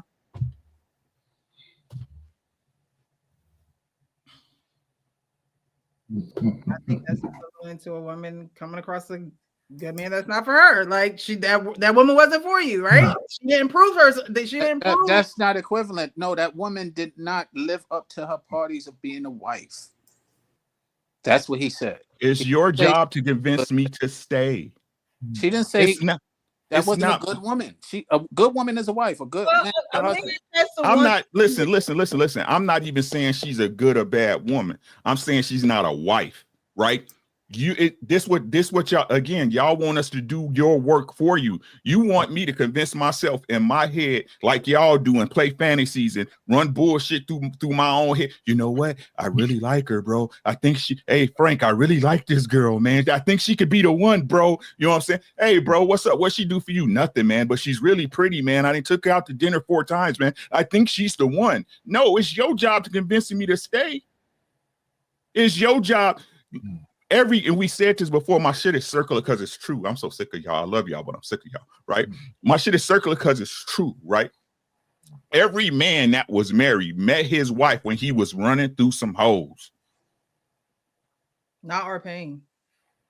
One out of how many? Is that the majority or minority? Well, we're looking for the minority around Is here. that the majority or minority? Again, y'all want to first again. Our shit is circular, Frank. Listen, Frank. Listen, right? Because our shit is circular, right? Again, y'all want to focus on the minority. Well, Sierra, she got Russell Wilson. Hey, hold on. Cassie's husband, that's the man everyone should have. He accepts her with all her fucking. I mean, a man peed in her mouth, but that's the real man. He's a real man. Like I said, women abandon a real man in relation to what they I want. wasn't agreeing with all that. Not you, right? But y'all, Marty, y'all looking bad as fuck out here. Y'all just don't know it yet. Because y'all lie amongst each other and then y'all all fall into the bullshit and make it the culture like the where them fans at. Y'all got babies on fucking Instagram dancing and shit. Y'all goofy out here and y'all expect people to take y'all seriously. Y'all gonna get ran through and wet butted. That's what y'all gonna get. Yeah. It's what the fuck it is, bro. Ain't no incels. Men just not dealing with y'all. Y'all ain't worth the squeeze. Y'all fucked up. Well, there are some men that aren't worth the squeeze either. Like, no doubt. We know that, though. And you never hear us not say that. We talk about Pookies and Ray Rays all the time. All the time. Don't we, Frank? Yes. And when we see some weird shit, we point that shit out. Like, you goofy ass nigga, man. Come on, what you talking about? Goofy ass. Men call men out. That's what we just like even in our homie circle. Like because when my boys do some wild shit and they come and tell me about it, thinking that it's not some wild shit, I'll be like, nigga, that's some wild shit. And so much so, Frank, listen, right? And listen, Precious, right? So much so, we now have proof, even though we all knew it, right? Even though we all knew it, that Tory Lanez didn't shoot that girl, and we still blame that nigga. Man, you shouldn't even put yourself in that situation, dog, man. You know what's gonna happen, man. You know what I'm saying? Your dick gonna get you in these places. Right. Any other questions? Can we move on? You're banging out 2 hyenas and you got them both in the same car. And we still blame him. We still blame him.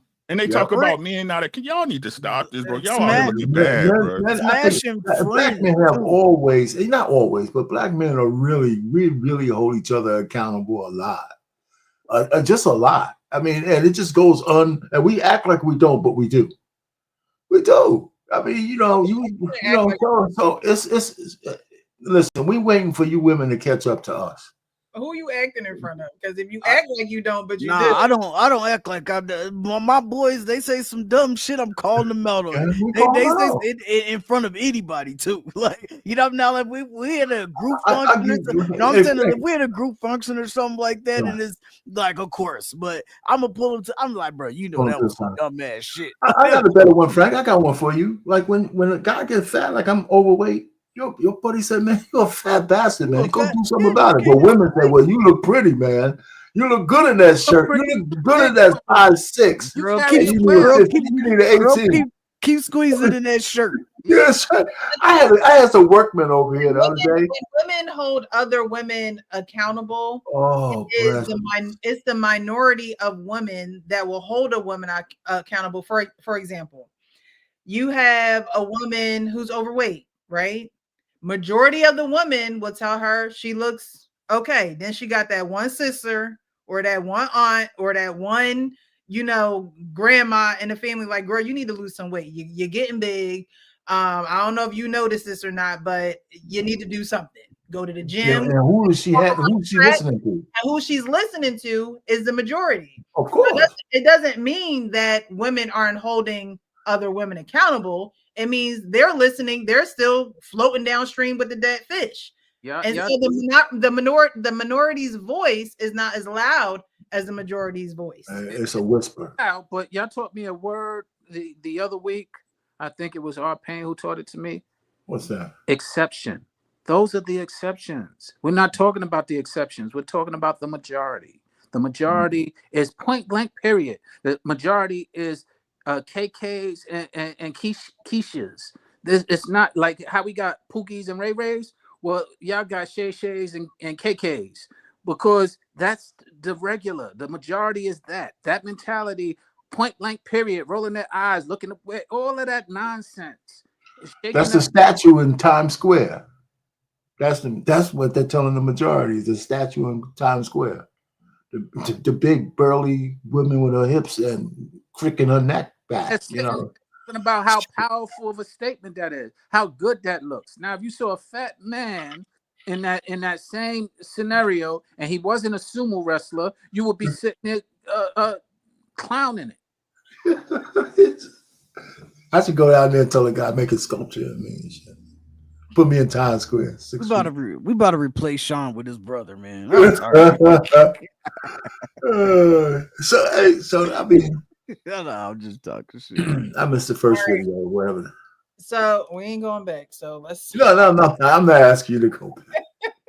I'm not going to ask you. We're going to get on to the Diddy case. If you're just tuning in, definitely hit the like button. Let us know that you're here. Let us know where you're watching from. How did you hear about the Real Precious? We're going to get into the Diddy trial. I found some footage, some Nancy Grace footage, and some people that she has been interviewing about the trial. And then I have two videos from a creator who actually loops in how these things are crimes. That what Diddy is doing are crimes. So we'll be nice to hear that. Be nice to hear that. I'm just curious, Josh Ritter, you're so busy planning how you can destroy Dawn Richard on the stand, how you can tear her testimony into shreds. You tell me, after all this, and this is after a federal multi-count indictment, there he is, the night of his arrest, with a hotel room stuffed with Astroglide, multiple bottles of baby oil, all sorts of lubricants, sex aids, and tons of cash and drugs. I mean, the man can't help himself. He is a criminal from the beginning to the end. This is the night of his arrest. Yeah, I don't know where to go with that. It doesn't look good. You're absolutely right. Here's the thing, though, that the defense is going to have to continue to hammer home. And maybe this is becoming a hill too high to climb. But it's the idea that as deviant as this is, as outrageous as it is, where is the crimes here? I know we're hearing a lot of testimony about really kind of sick behavior, but have we heard a lot about him understanding that consent was not being given? Have we heard a lot about criminal enterprise? Those are the dots the prosecution's going to have to connect. You're actually making my teeth hurt.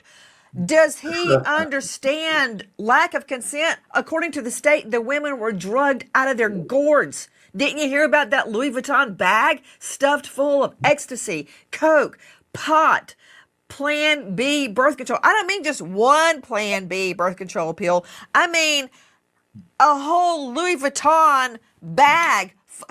Sydney Sumner, tell him what was in the Louis Vuitton bag that Combs carried constantly. There was Klonopin prescribed for Frank Black, which is an alias that Combs used very frequently when booking hotel rooms for freak-offs. And they also found pink powder, sometimes referred to as pink cocaine or tulis, and that tested positive for both ketamine and ecstasy. Joining me now so we can further explain it to defense attorney Joshua Ritter, renowned chief medical examiner, Dr. Kendall Crowns. Dr. Kendall Crowns, first of all, what is horse trank? Tell me that. Tell me all about ketamine, but dummy down for me. Talking regular people talk. What is ketamine? So ketamine is an anesthetic. What it does is it induces a trance-like state, distorting your perception of sight and sound and your reality around you. It makes you feel disconnected and not in control. So it makes you very easily made to do things that you wouldn't necessarily do if you had your wits about you. And it's used to facilitate sexual assault commonly. Dr. Kendall Crowns, what is Klonopin? Klonopin is in the class of benzodiazepines, and benzodiazepines produce sedation, hypnosis, or kind of make you feel disconnected. They're usually used to relieve anxiety and muscle spasms or to reduce seizures. That makes you kind of more sedate, more calm, decreases your anxiety, makes you forget what's going on, and makes you more susceptible to suggestion. Straight out to Joshua Ritter, criminal defense attorney. I assume you can hear Dr. Kendall Crowns speaking, and I want to quote a medical doctor. One of the most common questions about ketamine is, was or is ketamine used on horses? The answer is yes. So, Joshua Ritter, could you explain to me your nonsensical question? Did Diddy know there was no consent? The women were high on horse trank, ketamine. They were using ecstasy, Klonopin, and more. And why the Plan B birth control pills for the morning after a freak off? You explain that to me. Why do you think he's charged with? I want to know from the doctor, are those recreational drugs? Are they also recreational drugs? Are they drugs that people willingly take because they want? But I think it might be part of these, freak offs. I mean, did I hear you say no? So I did edit the video a little bit because she asked him, she said, is Plan B a recreational drug? And he said no, but she also used the deletion of a baby word. So I didn't want to play that because I don't know if we could play that on YouTube. So he said no, that it's not a recreational drug. And she's now saying, oh, did I hear you say no? Because I think you said no. I did say no. Here's the thing, though. Yes, right? you did, didn't you? Okay, no further questions. Go ahead. But the government has got to prove the nefarious nature of all of these things. Yeah, is it a horse tranquilizer? Sure. But is it also a recreational drug? Oh, well, then now we got another interpretation of what those narcotics are used for. Is this all part of a party lifestyle? Are they all taking it willingly? That's the problem. The government has to connect. Okay, hold on just a moment. So when I heard this, and I heard him, giving his spiel on, the government has to prove if it's recreational or if there's some crime attached to it. From listening to that, and then from what you guys know from the case, and so far it seems like it's a domestic violence case because we hear a lot about Cassie being beat. There are people who have witnessed this go down. There are people who have heard it go down. There are people who have been directly impacted, such as her best friend. Her best friend got hit with a hanger. And so there are people who have endured pain from Diddy. But in this juncture, in this video, they're talking about the plethora of things that he had in this Louis Vuitton bag. And this defense attorney is saying, look, the government has to prove that there is no crime attached to this. What do you guys think? Do you think that there's any crime attached to it, or this is just what they've been doing for, ages, and they party in Hollywood, and these are the drugs that they take, and so why is everyone in an uproar about it? Hey, before you go, do you want to read those super chats, or did you do that already? I think I only read the first one. Thank you, Arpane, for reminding me. So AP, the accountability partner, $20 super chat. That which is understood doesn't need to be explained. What's up, everyone? Every woman already knows. Let's quit BSing.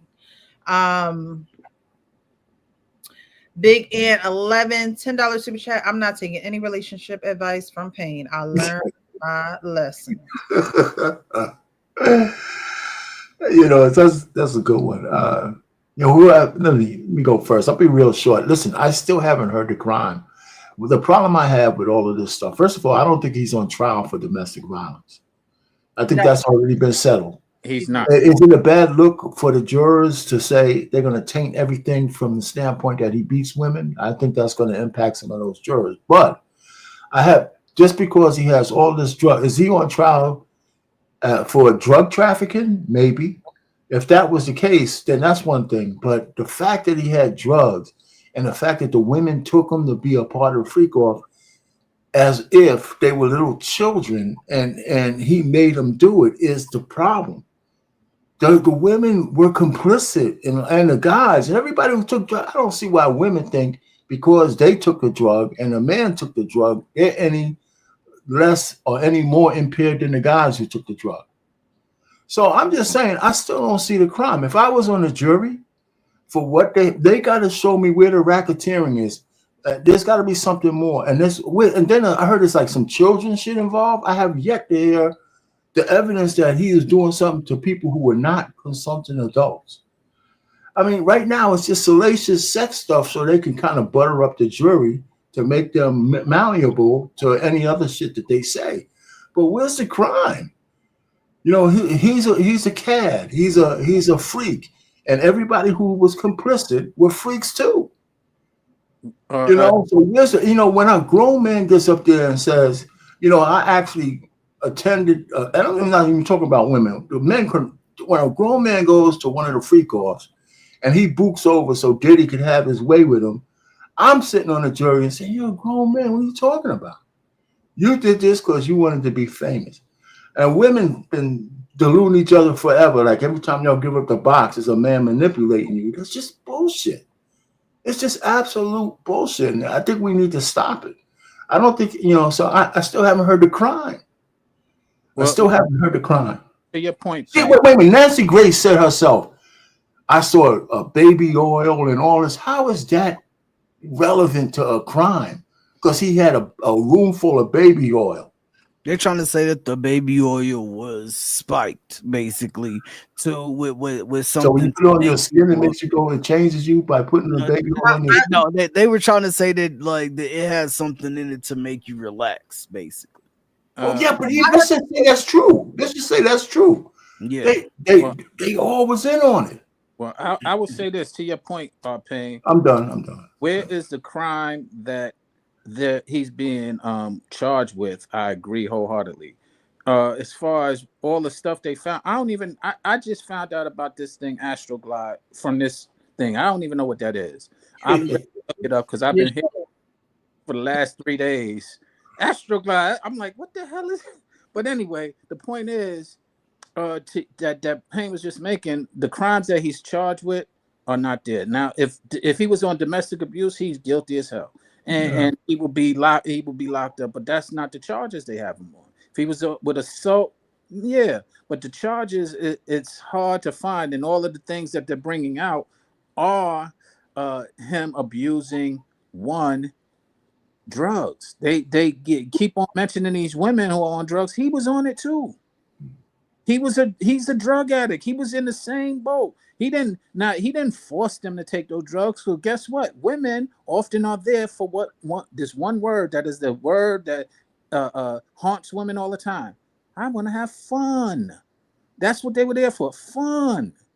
And when they're there for fun, a lot of times they get manipulated into these scenarios and then want to revert back to when they're sober. Oh, did I do that? No, I didn't mean to do that. And then start pointing blame at people who aren't the same way as Payne just said. If a man took ecstasy and he wound up doing some homosexual things, don't be blaming the other guy. Blame yourself for taking that drug, and that's what it made you do. Don't sit there and make that other person who had or who provided the drugs the person who, oh well, he shouldn't have had it there. Nah, you shouldn't have took it. How about that? This is the thing, man. This whole case is gonna divide everybody amongst two sides, man. So you got the sides that people think that because Cassie is a victim that she cannot be held accountable for her actions. most of these freak offs, they didn't include other women. They included other men. And you know, what was his name? Gene Deal. So allegedly, you know, Diddy would show her how to give head, basically. Not by telling her, but that's what his guy Gene Deal said. Diddy also, you know, basically, right? And also, you know, they said that what Cassie said, he would, you know, the guy would have to go inside of her, hence the plan B's, and then they would go to the other room and he would get it out and put it on his nipples. Like, you know what I'm saying? These are just some freaky ass gay Caligula shit. You feel me? Kind of shit. But this is all this, like, cuck holds is like one of the biggest, you know what I'm saying, one of those corn what is it, categories in the world. Yeah. People love you and what is it, the lead attorney, he said he got offered plenty of times down in Atlanta to be a bull in a relationship, a black man who comes in and bangs out a white wife, you know, while her husband watches. Like, these are things that literally happen all the time. And now, if you and another point that was brought up, just the drugs, like Diddy was drugged out. So, like, when you're like, well, see, the thing about Nancy was she is disgusted by the things that Diddy is doing or has done. And so she is trying to make it seem like everything that he done was a crime. Everything that he did was not a crime. You know what I'm saying? Now, if this was a DV case, y'all got, like, we got him. Like, he out of here. You know what I'm saying? He is out. He's out under the jail. But this ain't a DV case. This is a RICO case. You know, now they're gonna say that the intimidation factor, the fact that he got the money, and the fact that, oh, well, she tried to leave, and after she cheated and all of this, and so he paid her. He ransomed her mom and them for $20K to not release the. So those are the things that they're trying to put under the RICO. You know what I'm saying? It's all about intimidation, the dudes that they hired to come into the freak off situation and all of that. So, oh, he did this in Miami and New York and LA. And so they're trying to say he flew these people out and he used this money. But generally, like, RICOs is for organizations. It's not for two people having freak offs. Well, he does have an organization because he has people who work for him. He has people who witness the things that he's done. He has people who have, like I said, he had a second runner, a person who would do the things that the original person wouldn't do, which means if you have a second runner, that means you don't want people to know what you're doing. But it wasn't, it wasn't the type of situation. So yes, like, there was a guy who was setting up, like, yo, let me get him drugs, because they knew who they could go to get the drugs. As far as that type of stuff, he was setting up the hotels, making sure the stuff was in there. But but Cassie was setting up all the freak offs. That was her job under Diddy. Yeah, but that's right though. If she's setting them up, that means someone had to instruct her to set. No, them. that's not even. It's not even true though. Because God damn it. Because if she, okay, hold on. Because let's just say, okay, but we get it. 19. No, she wasn't. She was 20. She was 21. Her frontal lobe was not developed yet, Frank. What are you talking about? No, they were 20. They were 20. Yes, but she was dating Ryan Leslie at that time, and she didn't get with Diddy until she was 21, 22.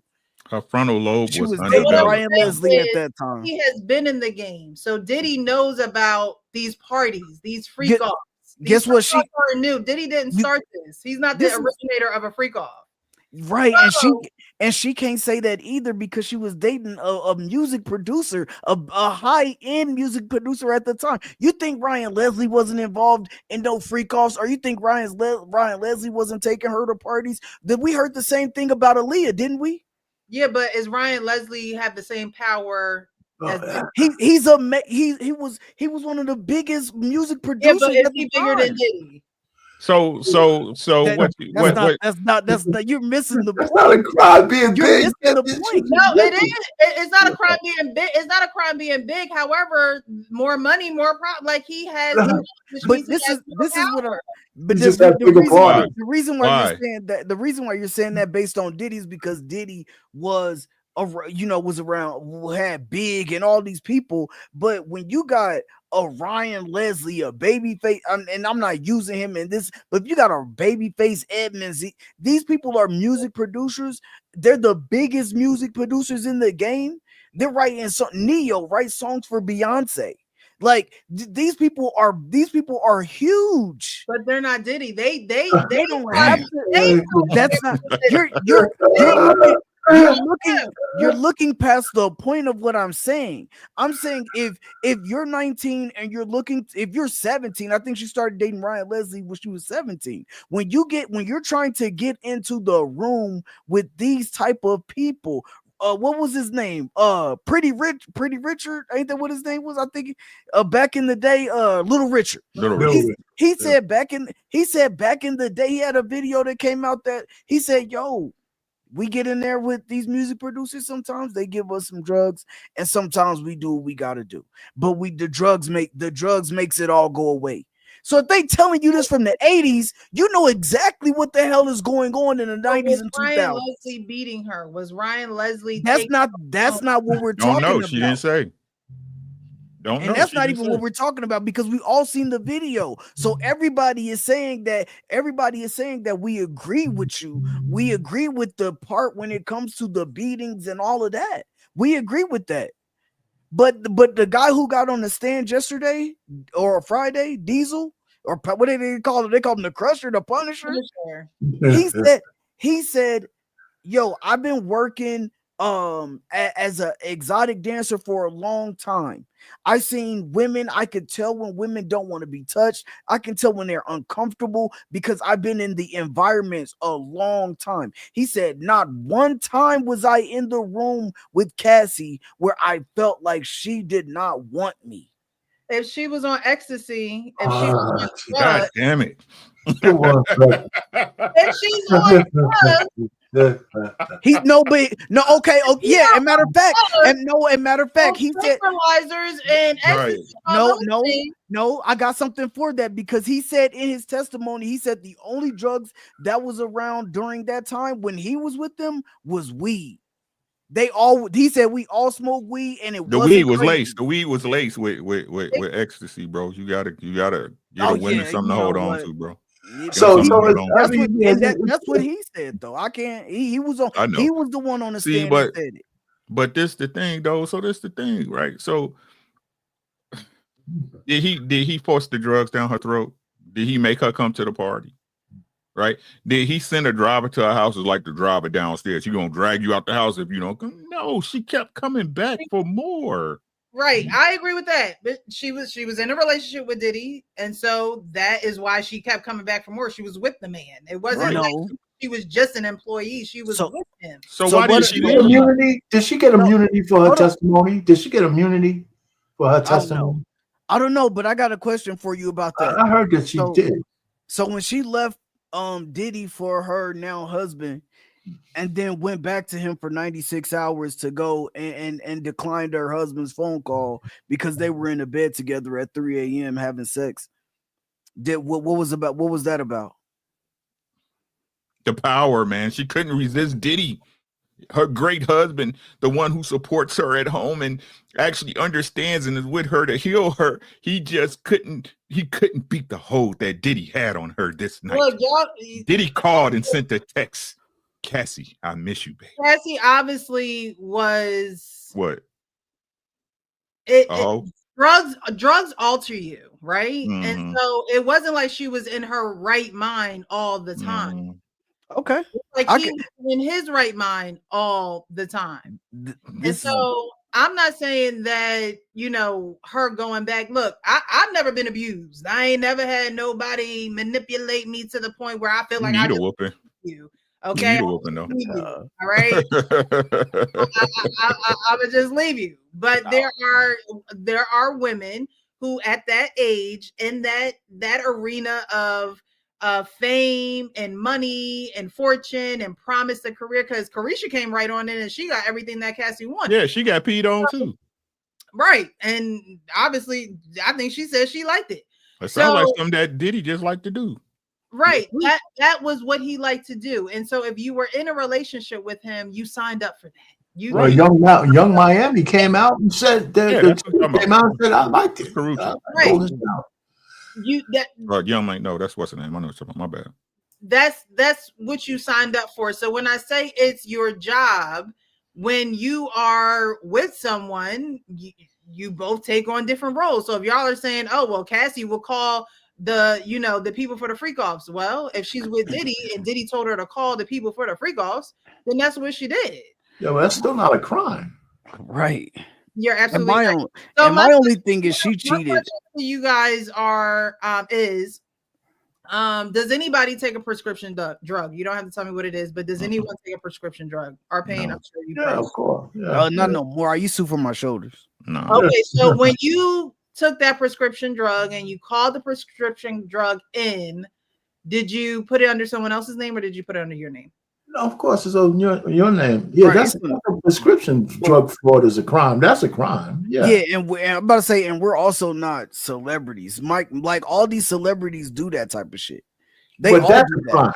But yeah, that's a crime, and they could try to go after the doctor too. But literally, mostly all the celebrities, they have superstars, they all have aliases that they go by, and that's how they send people to go get their drugs, their hotel rooms, and all this stuff. And that's not why they got them in court. So do they get it in quantities like Diddy have? It's okay to be probably not. They ain't got money like Diddy. Right. Yeah, we don't know they're not on trial either, so we don't know. No, the answer is let's say no. Diddy has he paid for his proclivities. He put money out there for his toys. That's part of his game. Right. So he had a lot of money and he used it to fulfill his fantasies. Okay, let's watch this video. He started shaking his head last week during Cassie's testimony, and it wasn't when she was talking about the super embarrassing things. It was when she was talking about his aliases of Frank Black and Frank White. So she put those names on the record as names that Diddy used. It seemed weird to me that he would get upset about that, but I thought maybe he's just a narcissist, and now people are going to realize who he was and what he was doing this whole time. But no, y'all, it goes way deeper than that. They released the photos of the evidence from the hotel room that he was staying in when they arrested him, and in the evidence was a prescription bottle for clonazepam, which is a Schedule 4 narcotic. It's kind of like Xanax, but not as strong, and it was written to who? Frank Black. And y'all get this, the address on the label was for Lifespan Medicine in Santa Monica, California. Lifespan Medicine is a concierge doctor kind of thing, so you have someone 24/7 you can call for anything you need, which seems something very much like he would have, right? So I'm assuming, this is just my opinion, that a doctor at Lifespan Medicine wrote this prescription for Diddy, but put it in the name of Frank Black, which is highly illegal. You can't write narcotics to someone in someone else's name, and you definitely can't put your address down as theirs. If the jury believes that Diddy used aliases to get drugs and to cover his track, it plays right into the racketeering charges. So when Cassie casually dropped those names last week, she didn't just out him. She gave the prosecution the string they needed to unravel this whole thing. Diddy shaking his head wasn't just denial, that was panic, you guys. As they say over at Lifespan Medicine, you only have one life, make the most of it. This case is unraveling like a movie script. Follow me for all the breakdowns, all facts, no fluff. Just follow me, I'll keep you updated. That's just that's a crime. That doesn't prove racketeering. That just proves that he got drugs illegal. And if that's one of the charges, then that's cool. Then what's the conspiracy? What's the conspiracy on that for a RICO? Like this don't make no. What do I know? People comment on my video from yesterday, and they're saying, "Who cares what pills he took? It doesn't matter. He's not on trial for being a drug addict. We all know that he took pills. Blah blah blah. It doesn't matter." And while everyone's right, he's not on trial for being a drug addict.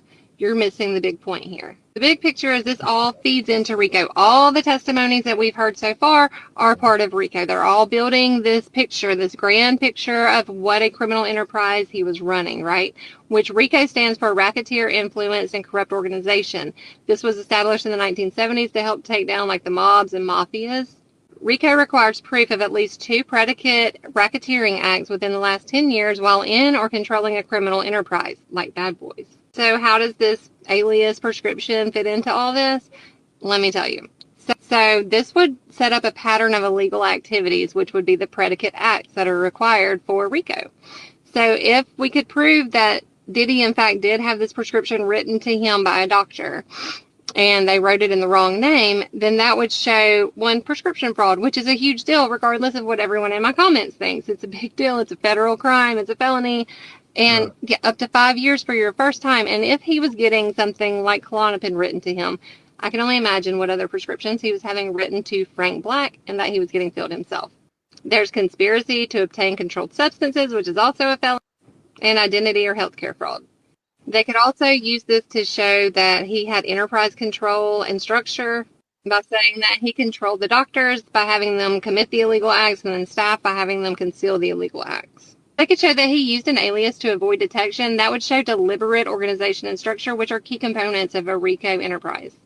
This could also show concealment of like broader activity. If they could prove that any of these drugs were used or given to Cassie or other victims or associates of his, and then that they were used, like Cassie said they were, to control her and get her to do these freak-offs, then now we're into sex trafficking. So do you see how we worked our way down from fraudulent prescription written to alias all the way to sex trafficking?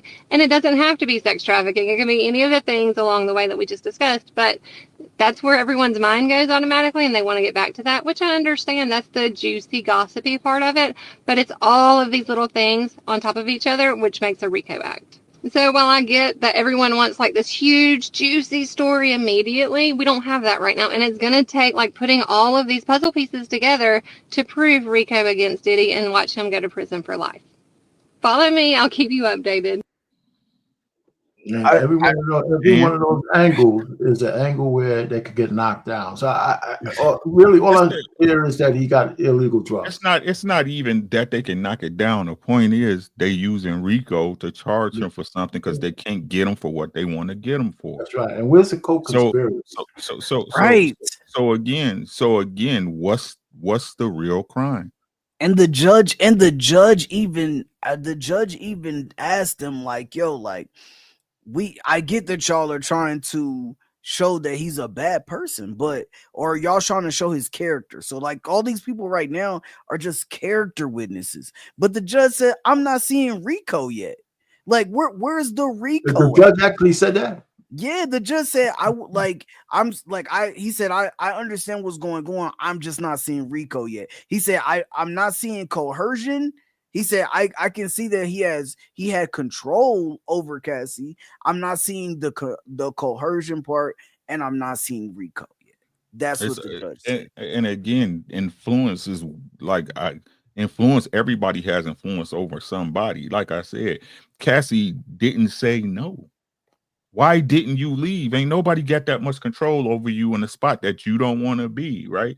Again, like I said earlier, there's some things that a person can't make me do. It's not, he didn't make her do nothing she didn't want to do. These people are willing participants. This is a tough situation. To be in a relationship with Diddy. And like y'all said earlier, everyone manipulates everyone to get what they want.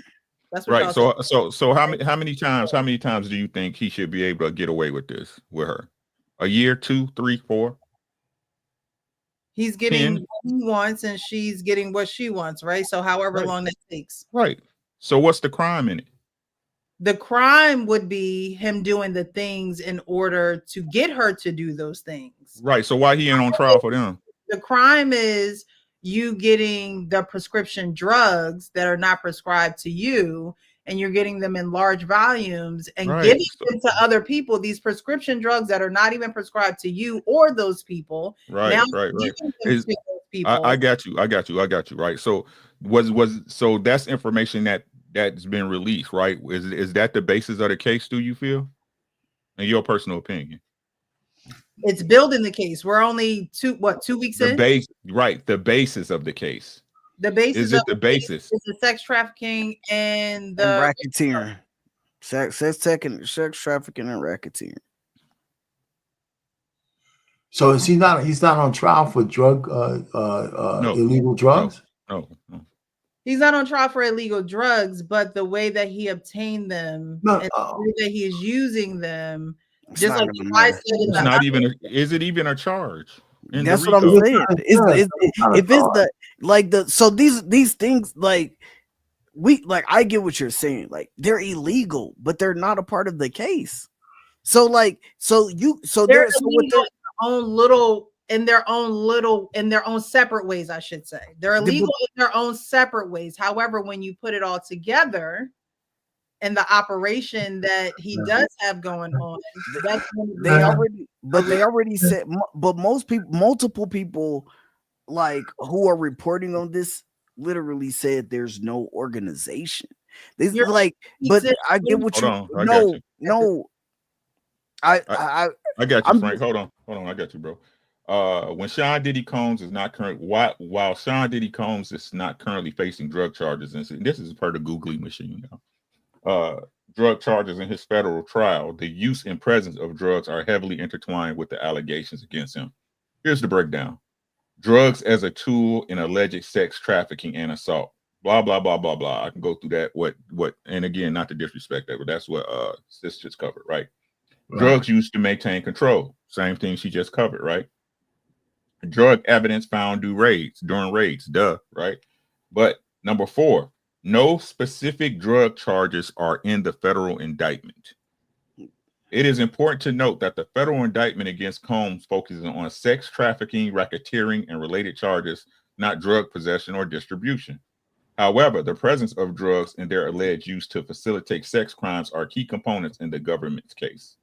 In summary, although Combs isn't explicitly charged with drug offenses in this particular case, drug use and its role in alleged sex trafficking and coercion are central themes in the trial. The discovery of drugs during raids and victims' testimonies about being drugged reinforced the prosecution case against him. That's per the so they got to prove that they got to prove that they didn't take those drugs willingly. That he forced them, and that's huge. And you have to prove so you have to prove that he gave them to them for the negative aspects of the drug rather than the what do you call it, like the sexual part of it, like, you know, like so to say like the clozapine can relax you, get rid of your anxiety, and it, like one of the guys that the dude the Punisher, he said like there was a couple times I couldn't perform because of because like the pressure of it. Oh, okay, here man, I got a little thing for you to calm down and things like that. Here's this, like you gotta prove that he gave that to you to say like, yo, I'm trying to drug you in this situation. Yeah, and I that's gave you a drink and you didn't know what was in it. Right. I gave you this because right now you couldn't perform. You was a little nervous. I got you. Listen, this is a little, and it's also a muscle relaxer. Like you can, you know what I'm saying? Like here you go. So you give this to you can't, come on, bro. I got you here. Take this and chill out for a little while, you know, and I'll work her up. Whatever the case. Like, but you have to prove that he was giving those to those people unwillingly, with them not knowing what these drugs was. Like, and he was giving them for what our pain is saying, where it's like, yo, I'm gonna give you this, I'm gonna slip this shit in your drink, you don't know that's in your drink, and now you good to go. Like now you ready to prove go. that, then we got a case. If you could prove that he's been drugging people against their will and they didn't know it, that's a real crime too. But I don't think they could prove that. It's the same thing. Remember what Bill Cosby said? We always taking Quaaludes. Yeah. We always popping ecstasy. Like it's the same shit. But they was able to get Cosby, so yeah, they was able to get. They had to throw that out too because what he said. But you know, here's the main issue that I see, and this is the problem I have, is that when men take drugs, there's one standard, and when women take drugs, there's another. That's my problem. And they said so when everybody's drugged up, the only person it matters for is women. Is when they're having sex. Like, it's just really crazy to me. Same thing with alcohol too, right? Yeah, Y'all both can be drinking and shit. Majority of the time, the man is the aggressor. Majority of the time. We're talking about this particular case where a woman's in the room knowing what's going to happen. We're not talking about a guy took somebody into a hotel room against her will and she was drunk. When a man and a woman is drunk, when they're both drunk, listen, some men can't perform when they're really drunk.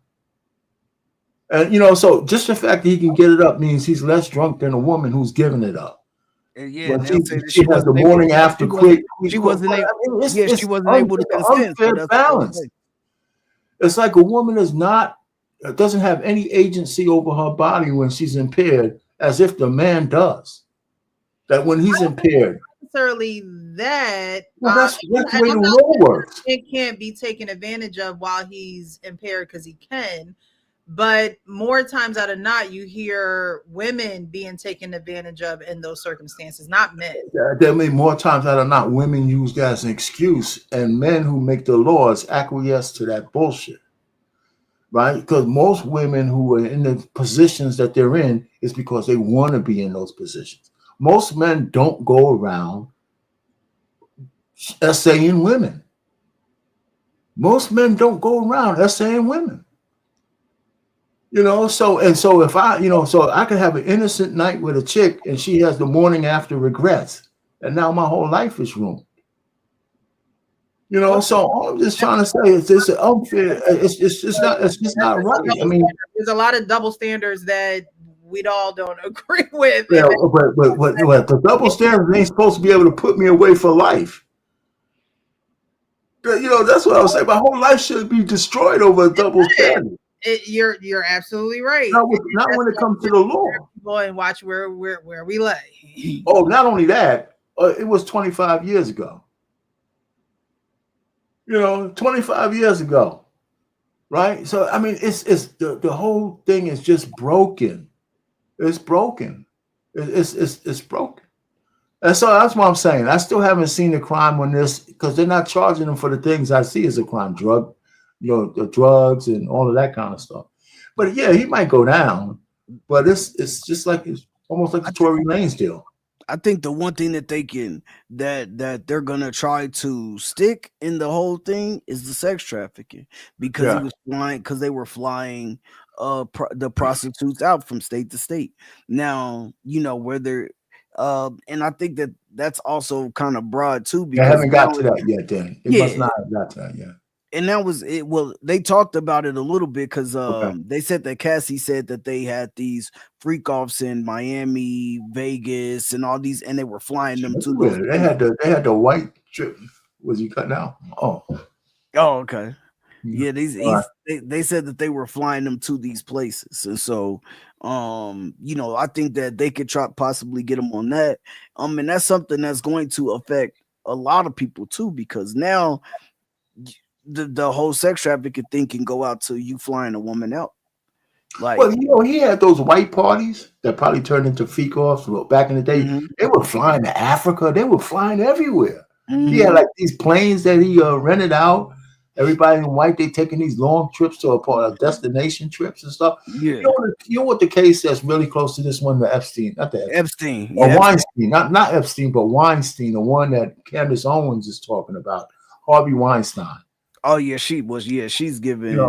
They're saying that Weinstein is he's actually innocent. If you listen to the case they made against him, it's just all pure bullshit.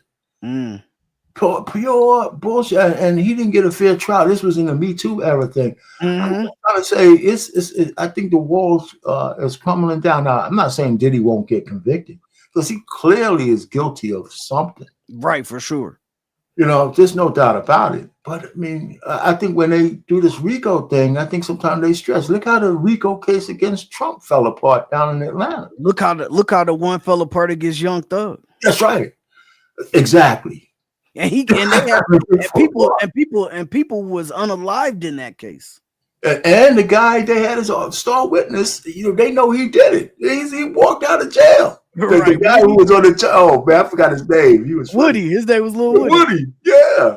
I'm just trying to say, this case ain't as strong as everybody thinks it is, even though we know the system is broken. So he might go get every minute that everybody expects that he should get, but it's not because it's on the up and up. They're going to piece it. It depends on what the jurors are. If I was on the jury, he'd be a lucky guy right now. And what I would say is like, I think that we gotta also we gotta separate too, like what we think, like what we deem as moral and all this and all, and because what I think is starting to happen in court nowadays is it's more about it's not about really what's illegal anymore. Like what is a crime? It's more about what is how we feel about what happened. Just like the whole Tory Lanez thing. Like you go to court, they bring a gun in saying, well, this gotta be something like the gun that was used. They lost the real gun. They lost a real weapon in that case, and they lost the shell. I mean the fragments that went in her foot. Like you lost the key components to the case. Yeah. And this man was still and this man was still convicted for 10 years. You know what I'm saying? And that was based off of all emotion and headlines and how big Meg was at the time, and she got McDonald's meals coming out for her and all of this.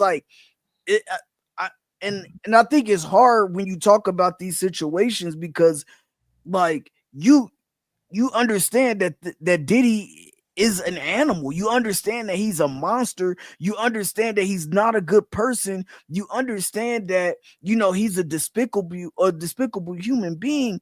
But then on the other side, it's like this woman was just completely innocent and she was so young that she didn't realize but then take away these things, right?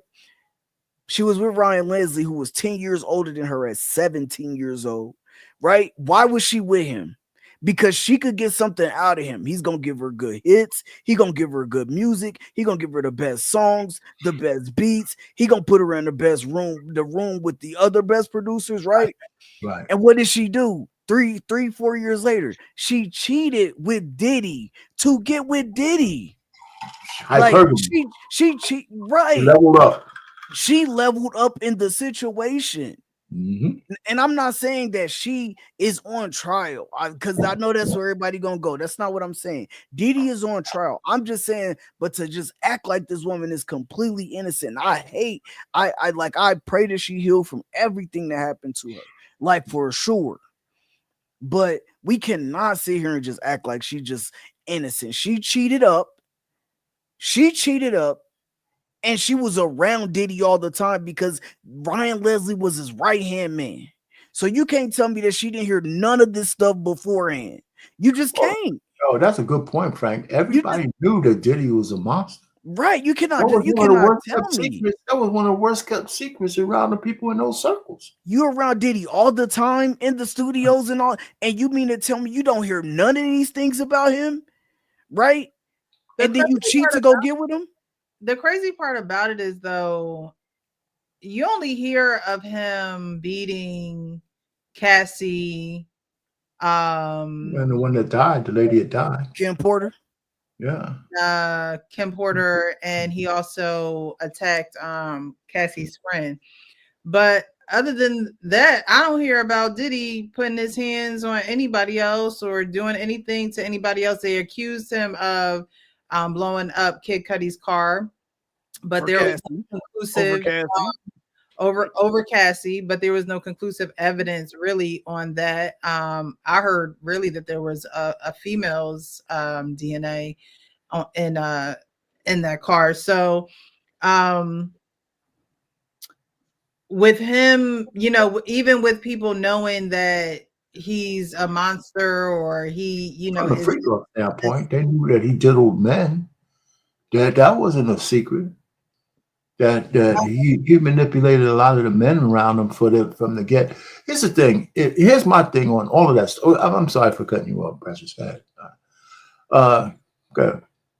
I was just gonna. I don't even remember what I was gonna say. Go ahead. Well, listen. You know what? There's a thing about Usher and Justin Bieber, right? They were around him when they were underage, right? If one of those guys got on trial and said, got on the stand and said, when I was 14 or 13, Diddy diddled me and shit, that kind of stuff. Now we're talking about crime. Now we're talking about some, because they even had, I think some part of this was, some people said sex trafficking of minors. They used to say, they're not saying it that much anymore. But somehow they had some connection with them with him when they were underage. Right. So if that kind of stuff came out, I think that's a game changer for those kind of charges, if those are charges at all. But this whole the RICO thing and all of, I just think that they're trying to butter up the jury, so it's about feelings, like Frank was saying, and not about just facts. And that matters because the jury can get swayed by what they hear, and so when the prosecutions put these pieces together, it could sound like, he's guilty of something. I don't know what it is, but he's got to go down. I mean, they did the raid and all of that with the intent of locking him up. So there's obviously a reason why they did that. I don't think they would just, raid a man's house and want to seize his assets and things like that if he did nothing wrong. So there's obviously okay. I'll grant you that, but they still have to prove that case because of where I'm. Of course. Again, we're only 2 weeks into this trial, and the trial is supposed to go well into July. And so, with Cassie being, one of the very first people to take the stand, of course, there's going to be emotions, flying all the way around because we just, heard everything that we just saw a video that, he's beating her in the hotel. We're hearing all this stuff about, kids cutting car being blown. It's all being sensationalized now because those things are still relevant. We have just learned about those things on social media. And so that's what's at the beginning of this trial, because it gets the people going, it gets the people talking, people like us who are having these discussions on social media.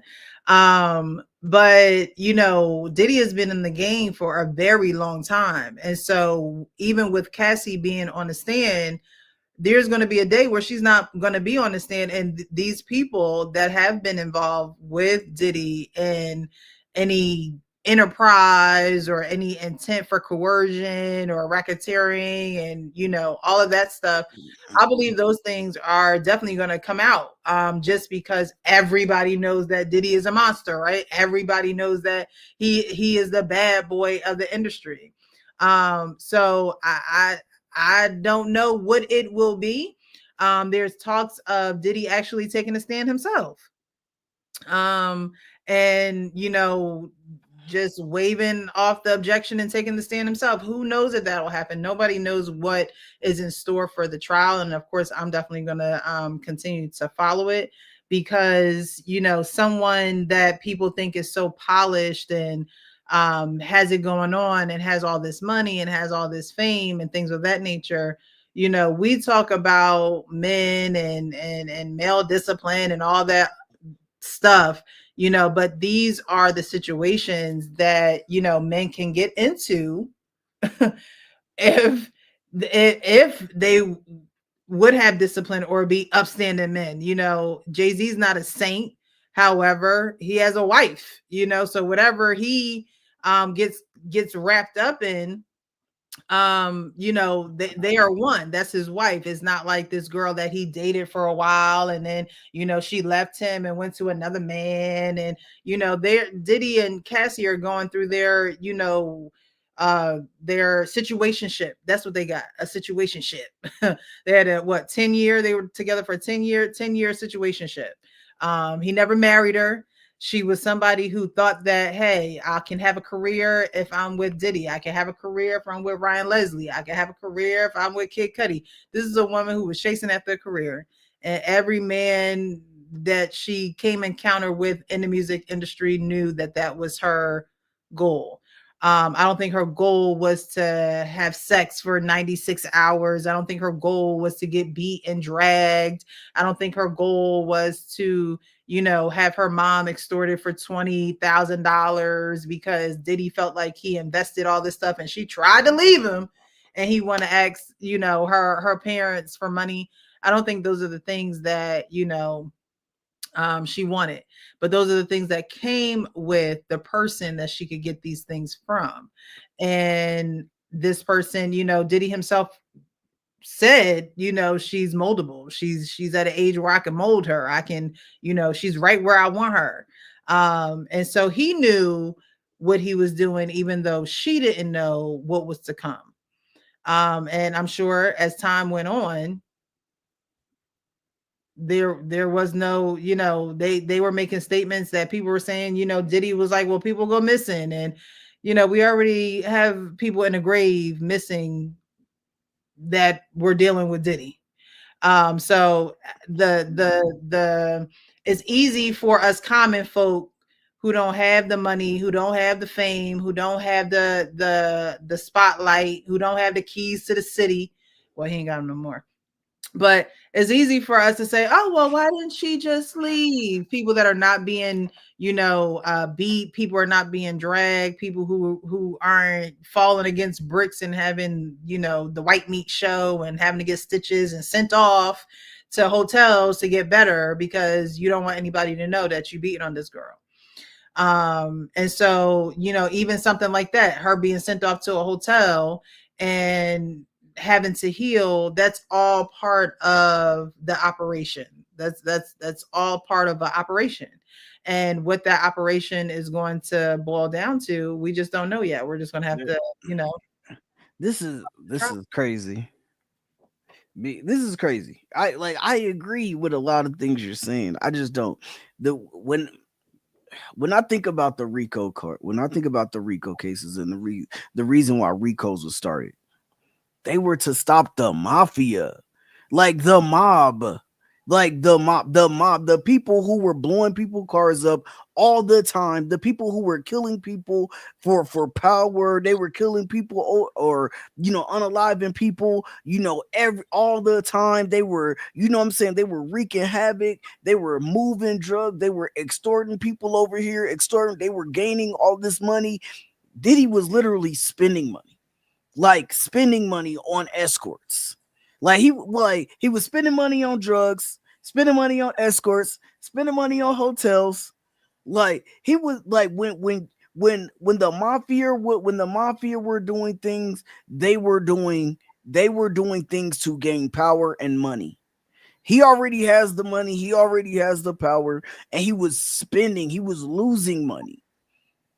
So and when you think about the RICO charge that they tried to put on Young Thug, that was again about they were saying that they were a gang. They were using lyrics. They were saying that they were saying that they unalive people. They were selling drugs. They were doing all these different things, but it was like this person here, they had all these different people that had all these different jobs, just like a real crime organization. Right. A lot of this stuff that was going on, people saw, or people may have known about and didn't say nothing. Like when Don Richards got on the stand and said, oh, he hit her with a skillet. Oh, he threw the skillet out her, but she ducked. Oh, he tried to put eggs on her that was in the skillet. Oh no, the eggs that he threw the eggs at her. Like it just like, which one was it, Don? That's why when they brought are y'all defending Diddy, or are y'all just saying that?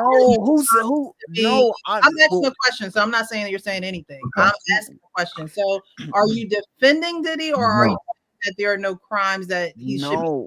Well, I'm saying that there's definitely crimes, and there's definitely some illegal things that happen. And I'm saying that Diddy was a monster. He definitely controlled Cassie in more than one way, in more than one aspect, right? I'm also saying at the same time that nothing is 100%. Like there's multiple aspects of what is going into the case. Like, you know what I'm saying? When you say that there's sex trafficking, and then you say, well, we were flying escorts out to different cities and states. Now I can say, oh, okay, yeah, I can see how they can say that this was sex trafficking right here. How they can label this or put this under the realm of sex trafficking, right? But then when you're doing all these other things, when you're trying to put when you understand what a RICO really was meant for, and now that how they're trying to use RICOs in everything now to get everybody, like they're trying to use RICO under like everybody now. Like it doesn't matter, like if you're a celebrity, you're a star that's going to jail, you're the ex-president at that time, like they're throwing RICO out there like left and right.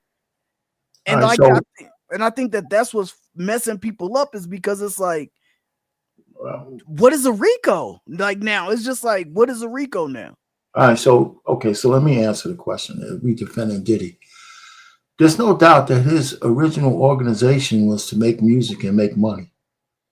His organization was built to be a music enterprise, not a RICO enterprise. Now he used his money to fund his proclivities. Right. So did some of his organization morph into a conduit that probably could be used for nefarious reasons? Of course, we see that. So I'm saying that if you put him in a trial, it can't be because we feel that he's guilty. I mean, the sex stuff and all that kind of stuff we see right now, to me, like you said, it's early in the trial. I need to see how they're piecing together the real crimes. I still don't see it. There's no co-conspirators, that he had legitimate wings. Like some of these mob bosses, no part of their organization was legitimate, right? So here's what I'm telling you. He's not up for tax evasion. So Diddy was paying taxes, right? So that's one thing I haven't heard now, right? He was making money, so he had to clear his money through taxes. And the one thing I haven't heard is that he's evading taxes. Maybe that might come up later. So he's paying the government taxes on the money he was making, and a lot of that was from legitimate sources. But he was funding his proclivities with that money, his nefarious. And the thing that Diddy is definitely guilty of is that he is a demon. That's his guilt. And when I say demon, I literally mean it. He actually can look at a person and says, I will get you your desires. You just have to sign your life over to me. And I can't stand when people try to discount the fact that people make deals with the devil all the time. And many of those people are women. Cassie made a deal with the devil with her eyes wide open. And then once she got tied into that and realized that deal, all of a sudden, is not giving her it's always a price to pay. When you know your soul has been captured, at some point it's too much and you want to get out of it. And when she wanted to get out of it, she found out that she was so deep inside that the way out is exactly how it went for her. And so she's not an innocent player. And I'm just using her as a metaphor because there's probably other women in that and men who made these deals with him. So I'm just saying, if they want to put him in jail, that's fine, but they got to make it into a crime that's on the books, not just because he was a bad guy. Right. But if being a demon was a crime, then the trial should be over already, because that part of it is true. And if it was like a DV case, like if it was a physical abuse case, like he'd be long gone. So I'm not making I am not making a case that he should be walking free. He's a bad guy, but the state, the federal government has to prove what they're saying, and maybe it's coming. Maybe some of that stuff is coming, but all the salacious sex stuff, to me, is not a crime. It's just sex. Not if the people were consenting adults. We got a lot of freaks out there. And I think it's hard too. And I know that you had mentioned the victim stuff, and I get that too, and I understand that, because we don't know like how that life is like as a victim, and and like wanting the love and all of that type of stuff like that. But I reacted to this woman. She was saying that she was like, she wanted his like love and affection, and she wanted to be his girlfriend, like she wanted to be his number one girl. So she was wanting to do whatever she had to do to become his number one girl, and like that. And so she just continued to do it. But then you're also texting him things like, when he said like one more freak off, LOL, and she's like, I want to do freak offs for the rest of my life with you, or whatever. It didn't like a couple minutes later, like, no, okay, you know what, I don't want to do freak offs no more, or something like that. But just the fact that, what I'm saying, she's saying like she wants to do freak offs with him for the rest of her life. She was saying in that moment, like, I only want to do them with you because like I want to be your wife. Like, she wanted to win him over. So she was doing a lot of these things. And like I said, like, Diddy is he's not a good person. Like, and I think that more than likely he's gonna go to jail for something. Like, I don't know what, like, and like I said, it could be the sex trafficking or whatever the case may be. He like, cool, whatever it is. Like, I don't care if he goes to jail. I'm not gonna lose no sleep over it or nothing. Like, he, you know what I'm saying? I'm sure that in more than one way he deserves it. You know what I'm saying? But at the end of the day, it's like there are some other aspects of this case that are just kind of like They need to come out. They still need to come out. And there's another thing, and this is where I see her naivete. Like any woman, if you're in love with a man who's willing to let some other men do all those kind of things to you, at some point, you're in deep, because no man who really loves a woman will actually submit her to that kind of shit. Right. Well, You know what I'm saying? So from that standpoint, she was captivated by thinking that he's in love with her. That part, is the emotional tie that I would give a woman credit for, because I always say it. I got to be consistent. When women fall for men like that, they're willing to do anything. So at one point, it was for her fame. She obviously didn't really get famous the way she wanted to, right? Singing and acting and all that. But being his first mate, his Bonnie to his Clyde, I think at some point became good enough for her. I'm hanging out with this mogul and I'm Bonnie, right? Like, if you watch Bonnie and Clyde, she was like an innocent damsel when she met this guy, and then she went all the way corrupt just like him. That might be a good metaphor for a movie. And then she wasn't innocent anymore. So I might have to go watch that to see if I can see more parallels, and then put out a video on the comparison. Kelly's wordy reaction says, when Diddy demanded that his employees purchase illegal substances, you're turning them into your criminal enterprise, which I do agree. He had his assistants, double assistants, people, when they are doing things for you, and getting your illegal substances, getting these prescription drugs that are not prescribed to you but someone else, and then you're distributing them.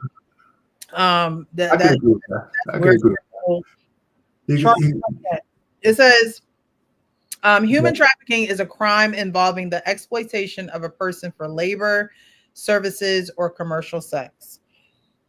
The Trafficking Victims Protection Act of 2000 and its subsequent reauthorizations recognize and define two primary forms of human trafficking. Sex trafficking is the recruitment, harboring, transportation, provision, obtaining, patronizing, or soliciting of a person for the purpose of a commercial sex act in which a commercial sex act is induced by force, fraud, or coercion, or in which the person induced to perform such act has not attained 18 years of age. Forced slavery is the recruitment, harboring, transportation, provision, or obtaining of a person for labor or services through the use of force, fraud, or coercion for the purpose of subjection to involuntary servitude, peonage, debt, bondage, or slavery. And so for the mere fact that they would, they had the sex workers who would come in, but even for Cassie, there were times where if she did try to leave, if she did try to get away, he would take money. He would take, her apartment, things of that nature. And so, yes, she may have willingly done all this. Yes, she did willingly do all this. Not Meg. She did. She willingly did all this. But when it's time to leave or when it's time to go away and you're making it hard for me and I can't, and now my money is wrapped up in this and you're withholding that from me, or you're asking my mom for $20,000 because you feel as though you're invested in me and I wanted to leave, and now my mom gotta, take out loans, take out a second mortgage on the house, $20,000, and you're a billionaire just for you to give it back to her, and she had to go through all that trouble to get it because that's her child.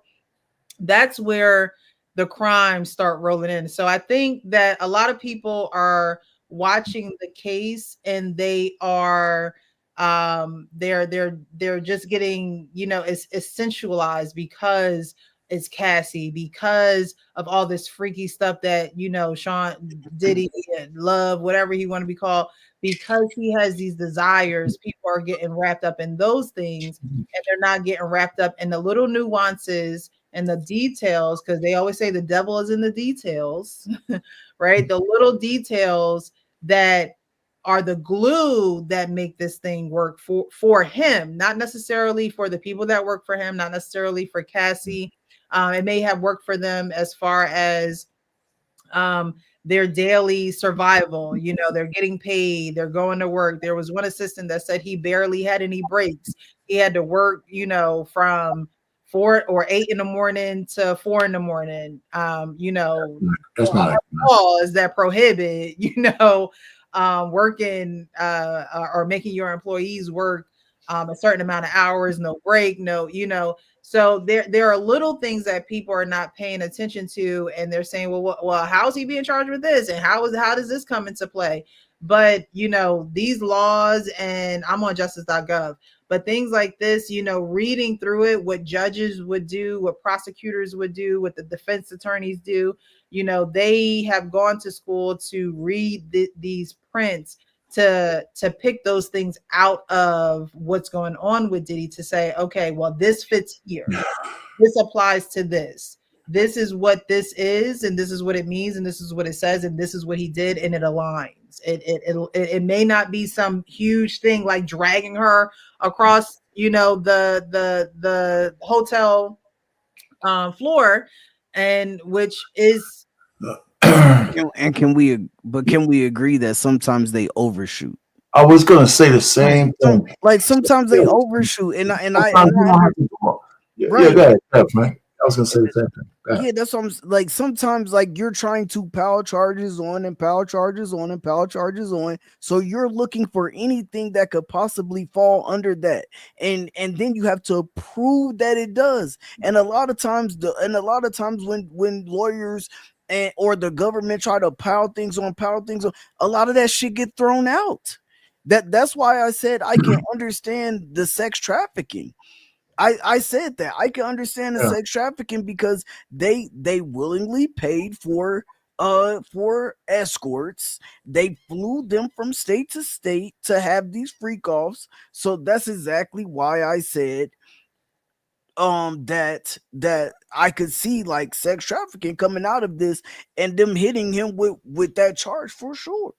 But I'm just saying that there's some charges in there that I think are overshooting. Like that's it. Yeah. So even with that, I was going to say the same thing. Here's the point: when the what you call it, the statute, the level of conviction has to be over a reasonable doubt. The more shit you introduce, the more doubts you also introduce, because you have to prove all these allegations. So sometimes you could overcomplicate the case, like they did in O.J. Simpson. If they had all that smoking gun evidence, they just wasted a lot of time with a lot of different things. And you got jurors up there sitting down here listening to all of this.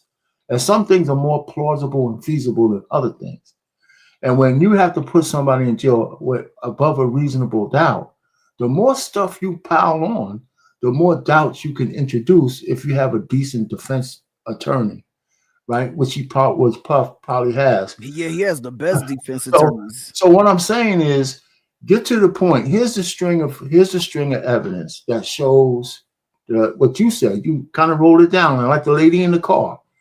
Something that the jurors can piece those strings together, and you could prove every one of those rungs on that ladder. But when you start putting the salacious stuff and this character witness and that character witness, if I'm the juror, I'm saying, well, what's in it for this guy for testifying? What's in it for that guy? Why did Cassie didn't go to the cops when it was all over, but she went for $30 million? Right? She wanted to be compensated for her pain, as opposed to see this guy bleed.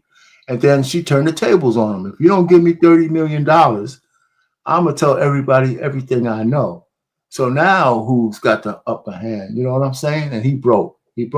So those kind of things shed some doubt on her for her motivations. Yeah, he gave her 20 million. You know, so this like I said, he's guilty. He's not an innocent man. But when you bring him in front of our judicial system, it's more than just him now. It's to how our system works. That's the only reason why I would even be. I'm not following the trial that deeply. I'm just saying, if they can manipulate the law on one person or another person, then we're all in jeopardy. If what's the law say? And if he gets convicted by a jury of his peers and the evidence is that good, then he should go to jail. But if it's not, he's going to jail for something. There's no doubt about that. He ain't walking out of there. He's just not. But anyway, so it's an interesting case. Every so often we get those. It'll just be interesting to see how they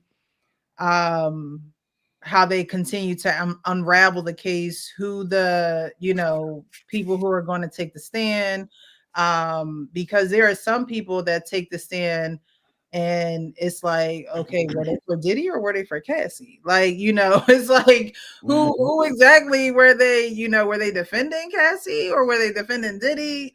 In this instance, there's a lot of this stuff did happen a long time ago, and so a lot of people are having to recount what happened too. A lot of this stuff happened in 2010, 2012, 2017, right. A lot of it happened a long time ago, and people have lived their lives, have moved on. Mm-hmm. They, mentioned how they all signed NDAs. And so a lot of times when I would imagine, I've never signed an NDA, but I would imagine that, you may remember these things, but because you signed an NDA and you're not supposed to speak about them, there may be some memories where you're just like, all right, I'm not even going to, because I know I can't talk about this. I'm not even going to put it in the forefront of my brain. Like, I'm just going to live this experience, get through it, and keep it pushing. Mm-hmm. And so that's what I think, a lot of people did. Diddy is obviously a huge icon in our generation. And so, this is something that is going to take a while. I do believe that he is going to get arrested. I just don't, like I said, convicted. Interesting how they piece everything together. And it's just sad that it has to come down to him dealing with a woman who wanted to get her career off the ground. She's young, her parents, I know she was a model, things like that. So it's almost like a lot of times your parents have a huge influence on, kind of like where you go in life and their direction and how they guide you to where you want to go. And so while the parents got extorted for the 20,000, I'm sure that they have nights where it's just like, golly, where did we go wrong? Why didn't we steer her this way? We have her do this, and so it's a lot to go through. I'm sure it's going to be a lot to go through until July for all of these. Well, we got a couple of things to talk. I don't know if you get ready. Listen, the parents, when Diddy made that deal with them by giving her an apartment when she was 21 and all that kind of stuff. First of all, there's just no way they actually turned their daughter over to him, even though she was a grown woman, right? So where was all of these things? But really, I want to ask, where do you think her husband is at?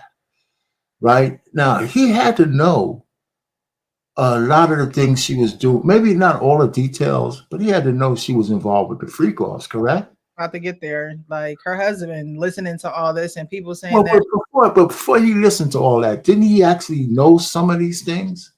Wasn't he involved? He was there. Diddy hired him to be a physical trainer. I honestly think that she got with him because he was on the inside and because he did know those things.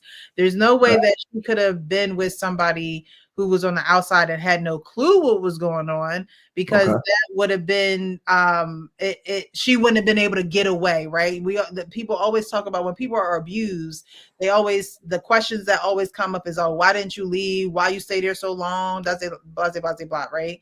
And it's because they don't have either the confidence, they don't have the support, they don't have the mental stability. Okay. So you just have to do with him.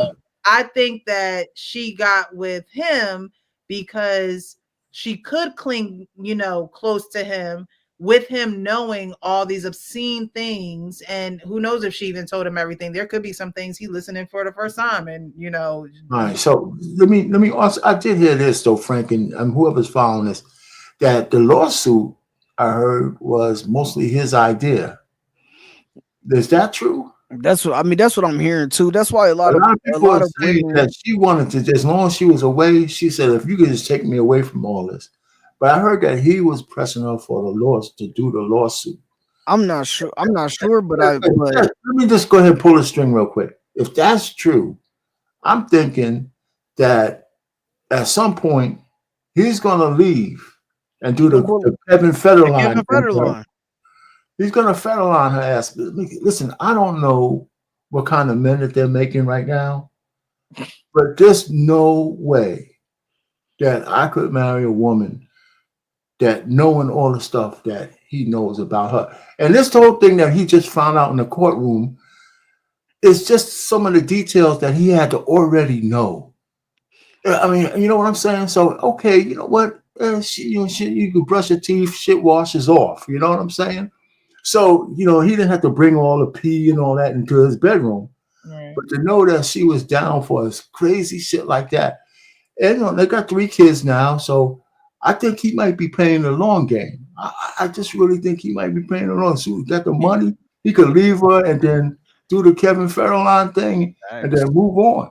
And if he leave, and if he do leave her sometime after this case, I want all them women who was coming out saying he's a real man. He's a real man. He's standing by his woman. That's why you date a white man instead of a black man. All of y'all to be online saying the exact same thing in the opposite way. I want y'all to be saying, damn, he pulled a Kevin Federline. He thought that he was all this and all of that, because people don't understand. They don't realize the difference in between knowing some shit and then being in court and seeing some shit. Like, there's a difference between when your girls say, oh yeah, I had sex with, about, 16 guys in my lifetime. Right. But then you see that, you know what I'm saying, she been messing with dude from Magic Mike over here and over there, and you like, damn, you fucking with all these. Like I don't like, you know what I'm saying? I just think it's a different. Oh, he was doing all that to you. Like there's a difference when you gotta sit there, watch, and see those things in person rather than just hear about it in passing. Like, and so, you know, those are, even though he wasn't a part of those things, those gonna be some things that he never forget. That, and I don't know, you know, maybe he is Clark Kent, you know, maybe, you know what I'm saying? Maybe he is.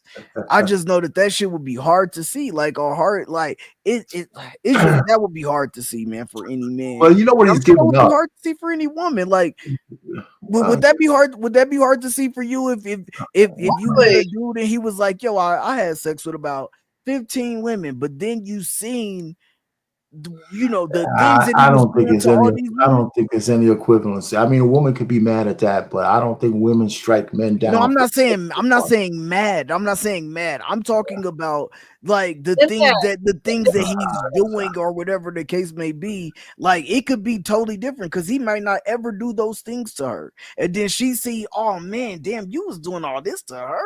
Yeah, and but her and I her. don't. I hear the equivalency, but I don't think it's the same. But that's just me. That's beside the point. But I hear what you're saying. I just think that what did I say? You know, it's not the sex act itself.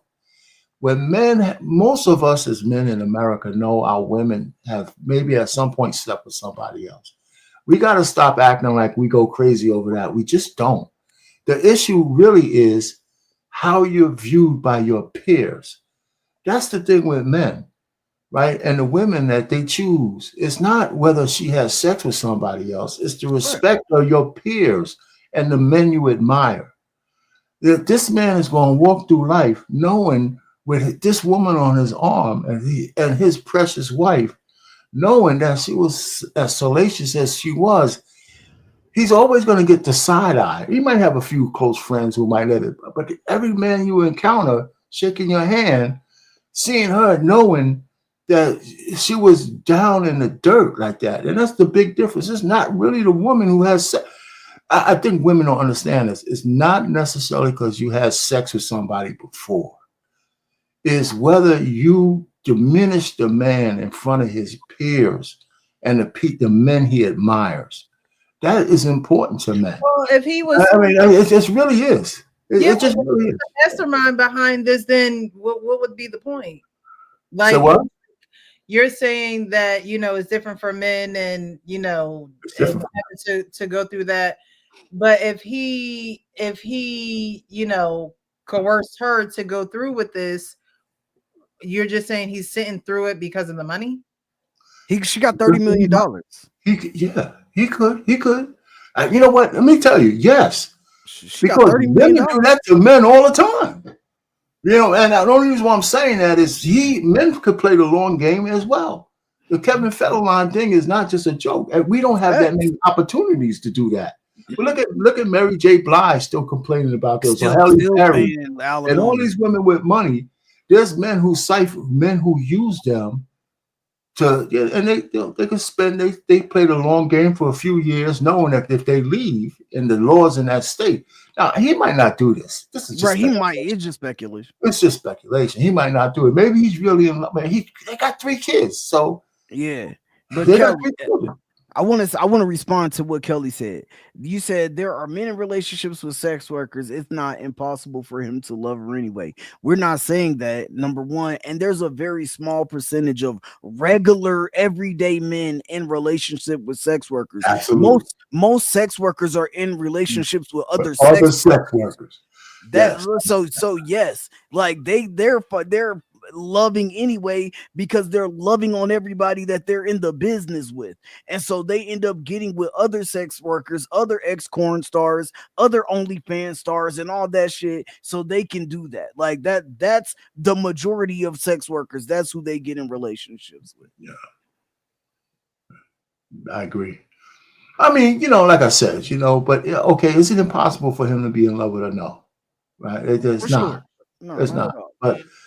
But he's given something. He's given a piece of himself up to do that, though. That's no doubt about it. Because every man who shakes his hand, you know, it's just there. You can say, man, your wife is. Nobody's gonna say it to his face, but you know, that's just the way it is. That maybe with time that shit goes away. Maybe with time it goes away. You know. Wow. You know. So they're on their what, third child? Yeah, third child. Mm-hmm. So that's why, you know, that to me is like something. Just in general, I mean, they're making babies together, so there's humanity left in the woman. You know what I'm saying? It's not like she turned into. She went through this thing. The only problem I have with her is the innocent part of it. Just come clean. Just like all those starlets who did the Me Too movement, they sold their souls to the devil and put a lot of men down. But it wasn't like they were all innocent. The crime was they shouldn't have had to have going through that. Yeah.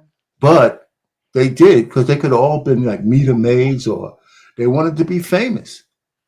And so they were willing to sell their soul to the devil. That should at least be acknowledged. Yeah, even men in the industry have sold themselves and put their manhood on the line. That's what my man. What's my man was saying that from Hustle and Flow. Terrence Howard. Yeah. But I mean, but I'm telling you, there's a video of Little Richard saying it. Like, yo, like you just go there. He said you would go to the office, and he was allegedly talking about Clive Davis and them at the time. Right. Yeah. Oh, he's supposed to be a big offender. Right, but he was just saying, like, at that time, like, you would just go in there, you talk to them about your business, you do a line or a couple lines, and then you do what you had to do, and you just hope that the voices in your head are not there because you did enough drugs, and then you leave, and you got the deal that you wanted, and you're able to have the money that you needed, like, basically. And one of the reasons why I think it's easier for them to do it, and I always blame this on women, but you know, men are involved too. But these same women who are starlets, they were having sex with guys for chicken dinners. If I could have sex with this ugly ass fat man and he could make me into a millionaire, when before I was just getting a rubber chicken out of this shit, well, I can endure that. I mean, a woman say I can endure that. You know, okay, you know, like Megyn Kelly. You know, big fat, what you call it, the guy who run Fox used to grab her ass and all that kind of stuff. But he was giving us 7-figure checks. You heard what the young lady from the Playboy Ranch said? Yeah. She said, we all dated Hugh Hefner. On the days that we had intercourse, it was for 1 minute apiece with all of us, except for the last girl. That's who he finished with. So it was like so they knew the rotation, so they knew who was gonna be the last girl, and that's who he finished with. But it would be 1 minute, okay, your time is up, and she said it was like a clock. 1 minute, okay, all right, we're good. Come on, new 1 minute. But then the last girl was the girl that had to take the load. Wow. I mean, like I said, you know, that's crazy as hell. But she said I knew why I was there. Mm-hmm. I was getting something out of this. You know what I'm saying? The money, the parties, the life, the mansion. I knew what I was getting out of it, but I knew I had to do this one deed once a week for 1 minute, unless I was the last girl. You know what I'm saying? She knew. But you know, go ahead. I just believe that Diddy had a lot going on, even probably before Cassie even came into the picture. So when she she didn't know she was coming into a crime scene. She just thought that she was coming into a situation where it's just like, oh, I'm infatuated with this man. He said he could give me what I want. You know, I know he freaky. He liked the freaky stuff. And I'm sure that intensified as, you know, as were, you know, in a relationship. I'm sure he didn't start off with a straight up freak off, call a sex worker now, you know, right off the bat. We talked about that a little. It was the elevation. It was the elevation. And one girl said he did. What we were talking about, you know, earlier, and how, you know, guys to get what they want is more of a little bit of an elevation than a right away. Let me tell you what's up. But that one man, girl said he we're did it. back on that thing. Yeah, that's. But it was one of them that said he did. She said the first time that she said they had it one time, like when they very first met, he had like mentioned it to her, like, yo, like, have you ever tried this and this? And she said that on their she was like, I'd be interested in it, kind of, see. And she said that night he pulled up and they called somebody that night. She was like, I didn't think it was gonna be that quick. Like, so like in her mind, she's thinking like, okay, maybe we're gonna do this like a couple months down the line. But he, like, the day that he mentioned it, that night he made it happen. But it wasn't the night they met. I don't know if it was the night they No, met. She just said it. No, I'm not talking about with Cassie. I'm saying it was another woman. But she said, but yeah, the other woman, she just said that when she started, like, she had talked to him, and then when he told her about it, and it was the same night, but it was like they had barely even known each other though. But he made it happen like that quick. But right, and I believe that because he's that lifestyle. You know what I mean? But with Cassie, I don't believe it was that quick. He made a statement saying that he was molding her like that. Yeah, he groomed her. He groomed her. Yeah. Listen, how fascinated she was with him.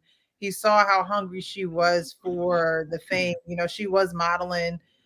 So she did have her, own career, but hooking up with Diddy would have, elevated her, although she thought, to a new level quicker than she could do on her own. So I think that he definitely took advantage of the young age. He took advantage of her wants to fulfill his desires, because he also had wants and needs and desires. And it just came to a Payne was saying, she just got so deep in that there was no, getting out was going to be a difficult task. Yeah, absolutely. She couldn't just walk through the back door. You know what I really think is funny when women talk about the man groomed her. Listen, men want women they can mold. If every see, this is what women have to understand. Every man that you go with, in a serious relationship, you can't treat him like your previous man. Every man wants a woman molded to him, under the under the conditions that he prescribes, not what the previous man prescribed. So we like to groom the women to live with, especially if we're going to sacrifice everything for her. Through obligation and love. So that's why men don't really like to marry older women for young men's things, right? Because we get crusty as we get older in our ways, right? Hey, well, a 25-year-old woman and a 25-year-old man are both more malleable than when you're 35. Right, and that's just a fact of life, right? So that's why men like younger women, because they could groom them, right? So it's not always nefarious, right? When you got a bad guy, it's nefarious, but some guys have good intentions, but they want a wife molded to his benefits, and she gets what she wants out of it as well. So I think sometimes we make this whole thing into a bad connotation, but it's not. I don't personally think a man grooming a woman is for his wife. I'm talking about marriage too. Right, for marriage. If you have bad intent, of course you're a jerk. But I think that any and every man is going to want the woman that he is going to be with to do the things that would please him. Shit. Who else you with me? Who else would you be doing these things for? And then, in order for you to know how to do them, I'm going to have to teach you, groom you, help you, school you. And there's some reciprocation to that as well. There's reciprocation to that as well. Exactly, because he has to know, what she likes as well. It's not a one-way street. Y'all ain't nobody masters. But that's not Diddy. That was the thing. That's not his thing. But the only thing that I said about that too, though, like sometimes we know that younger women like older men. So sometimes these they crave some of that stuff. Yeah, sometimes these younger women, they just go after older men. Like, you know what I'm saying? I mean, I don't know if she went after Ryan Leslie, but they dated, and that was a 10-year difference. And then she went after Diddy, and that was a 17-year difference. So she went after Diddy. She cheated with after her. I don't think she was actually he came down and got her. He came down. He saw her. He got her. Yeah, I think I remember when we covered this before. Like she was at a party or something, and he told her not to go to the party, and she's like, "But I want to be with my friends." And like he threw the party for her. He threw a party for her. He threw a party for her. Yeah, he threw a party for her.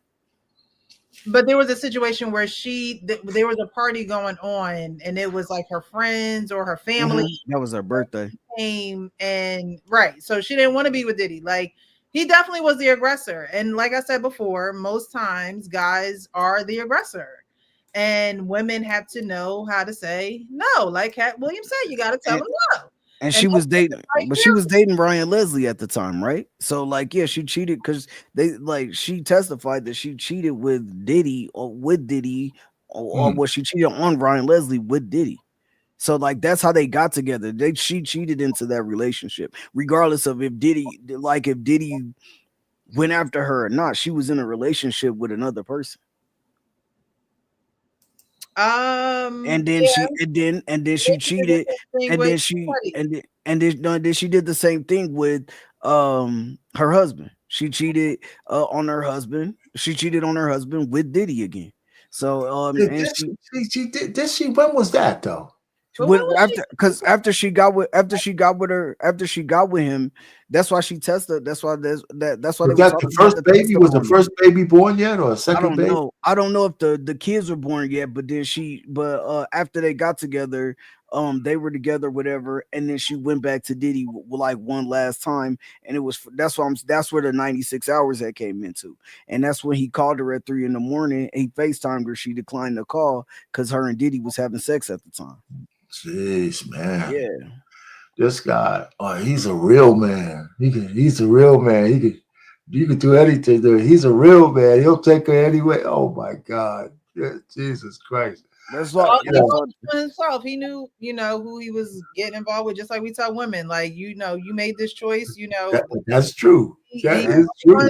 He knew she was with Diddy. He knew that, she was in them freak offs and all of that. So, and him being a personal trainer, sometimes personal trainers have their own medicines and their own, healing agents. Because that's what their job is. Like their job is to, make sure you're in tip-top shape. And sometimes that's not always a natural procedure for celebrities. That's them holistic niggas, right? That's not the regular personal trainers. That's the holistic niggas. I don't put anything past I gotta say that down with probably some type of drugs too. I think that a lot of people in the industry don't do things the natural way. They do it quick, bam, boom, plow, plow. Like they do it so tomorrow you won't even know what happened to them. I mean, it's kind of funny though that I mean, I can see the personal trainer. He's with her a lot. I can see how he gets enamored with her. I think that she's a nice looking woman. But but I've seen but there's a lot of pretty women out there. I think there's something else about her from that standpoint that made her so desirable. Because usually guys, you might lust after her, but all the way up until the marriage thing, it's really strange to me, that you would take a woman from not just this guy, not that she's unmarriageable, but because I think you even kind of mentioned it, the fact that he knows what she was into and he was still willing to marry her is really unusual to me, as opposed to a stranger who was separated from that she met down the road, who didn't know their lifestyle. But it could be like she could probably fulfill those fantasies with me. She could probably do. Yeah, but you don't need a ring for that, though. Huh? You don't need to marry her for that. You're right. But But like y'all said, he could be playing a long game because men do use women too. So it may not have. It may not all be a love thing, right? Like, what's love got to do with it, right? Or it's a tremendous love thing. Like men are stupid in love too. So You know, he's the spectrum. He had so much love for her that he felt as though he needed to rescue her from this situation, or it could be, she's dealing with Diddy. I know what was going on with Diddy. A lot of people know what was going on with Diddy, and if I got the numbers on my side, the numbers in every way possible, then I'm gonna just work it. I'm gonna give her some babies. I'm gonna make her, think, because babies is not the reason why people stay together anymore. So it's not like it's uncommon for people who have sex to have. of course not. It's a natural thing, whether you want them here or not. So he could be playing the long. I got one for you too. Cassie's. I don't know how many Plan B she took, but she's a testament that having a lot of sex, you don't have to get pregnant unless you want to. That's true. That's a good one. But it was readily available too. A lot of women know that they need to do what they need to do, and they lazy. They don't go. They don't. So the man that she was having sex with also made sure that she didn't get pregnant. It wasn't just her. It was on him too. You hear a lot of women say, "Oh well, he came in me," and da da da. And I'm not defending those women, but what I am saying is, because it is your responsibility. But if two people are going to have sex, and that there's a possibility that the woman can get pregnant, you as a man provide what needs to be provided. So we both know that this ain't going down the way that you can't make it. You can't make her take him. The Plan B and stuff. Oh, he made her take him. Oh yeah, but Diddy made her take whether it was him. I mean, he wanted everybody to finish in her. I mean, of course, he gonna make her take. I mean, you know what? I didn't listen to any of that. I'm not even gonna go back to listen to. I don't even want to hear some of that. Yeah, bro. He birth control. Like you can't damage your body so much. Yes. Oh yeah. He definitely said, bro. Like they used to like one of the guys said he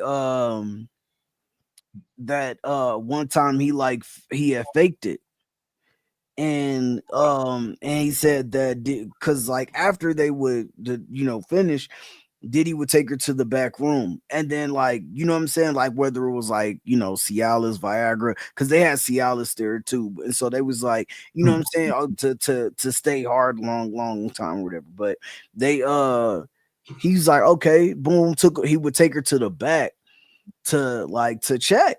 And then they said that he would like put it on his nipples, like, or she would put it on his nipples. But but it was just crazy. But the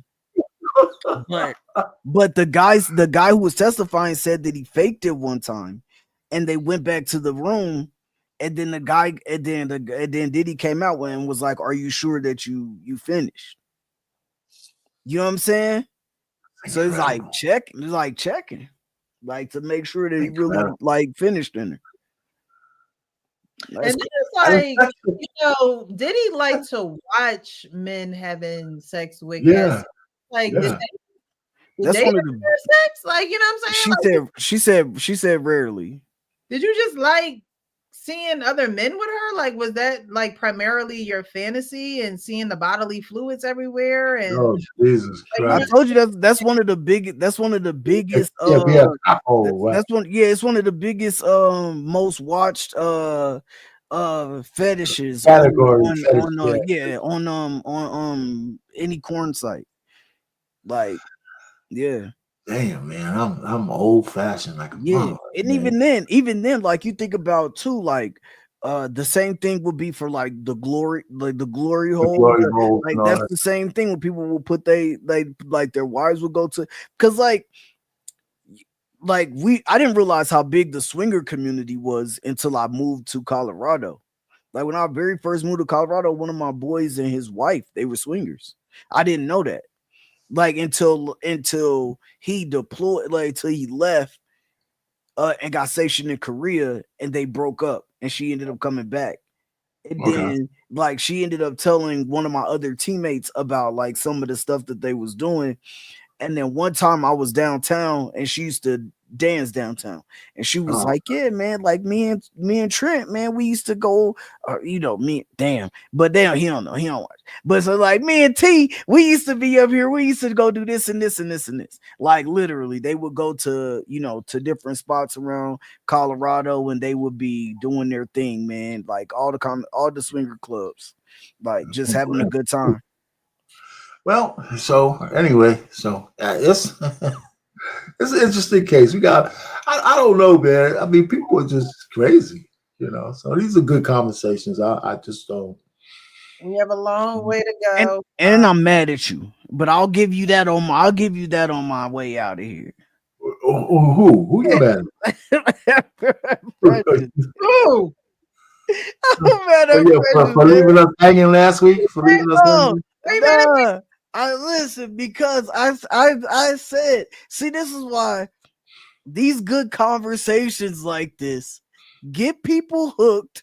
You feel me? And I'm over here. I said, listen, I'm gonna be here till about 9:30, 10 o'clock. I gotta record my video tonight so I can drop it tomorrow. It's 11:10 over here because these conversations be so good. And then when you be like, oh yeah, we only gonna react to 2-3 videos tonight. We only gonna be 2 hours, and then we still be 3-4 hours. I'm mad at you for this. I never gave a time limit tonight. You always do, but I'm on tomorrow so I can sleep in. So I say, you know what? I've been going for a week, so let me just do the job, and whatever time we get off, we get off. So I never gave a time limit, and all day you done had to do this plus be on this panel. So no, I was at work. I was at work. Don't be mad at me. Look. You either gonna stay up later or get up earlier. Which one you doing? Which one you doing? I appreciate you for being here, though. That's you know what? I can't take it. Thank you.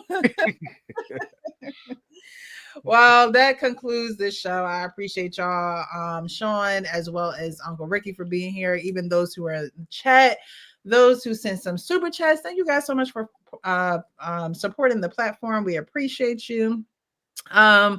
And definitely join us next week. I did my schedule for next week, and I believe that I took off on Wednesday, so we will be here on Wednesday.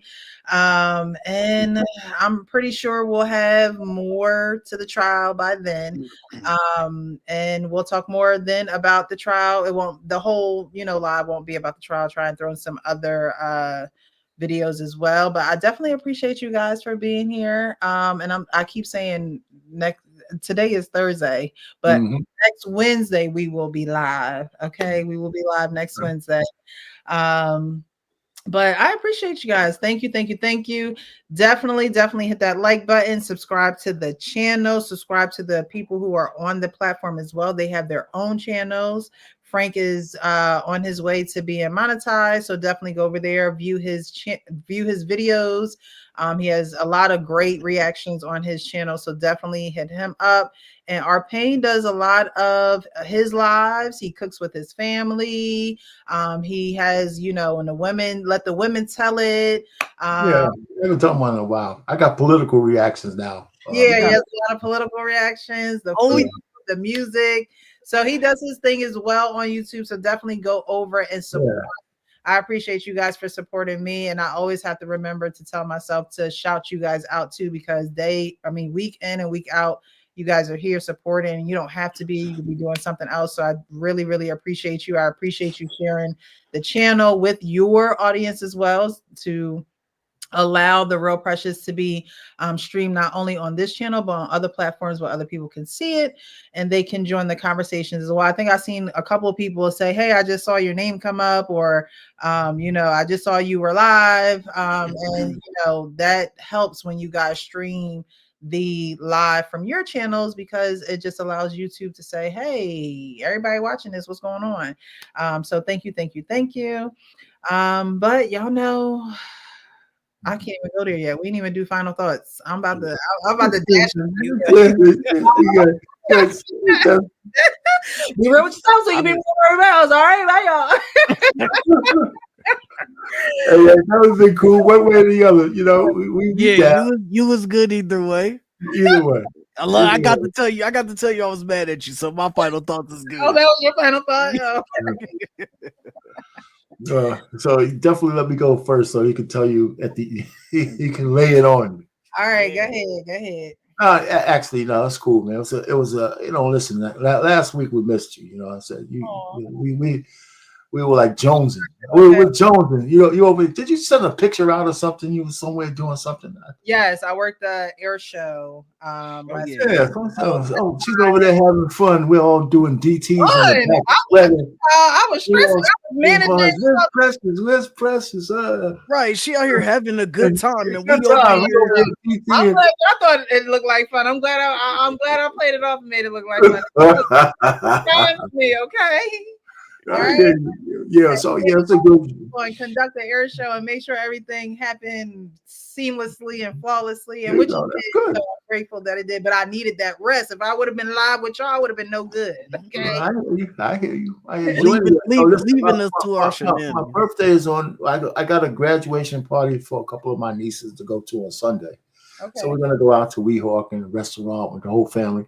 So me and my brothers and sisters and our family, we're gonna get together. It's 4 of us. Mm-hmm. And we haven't been together for probably in like 10 years.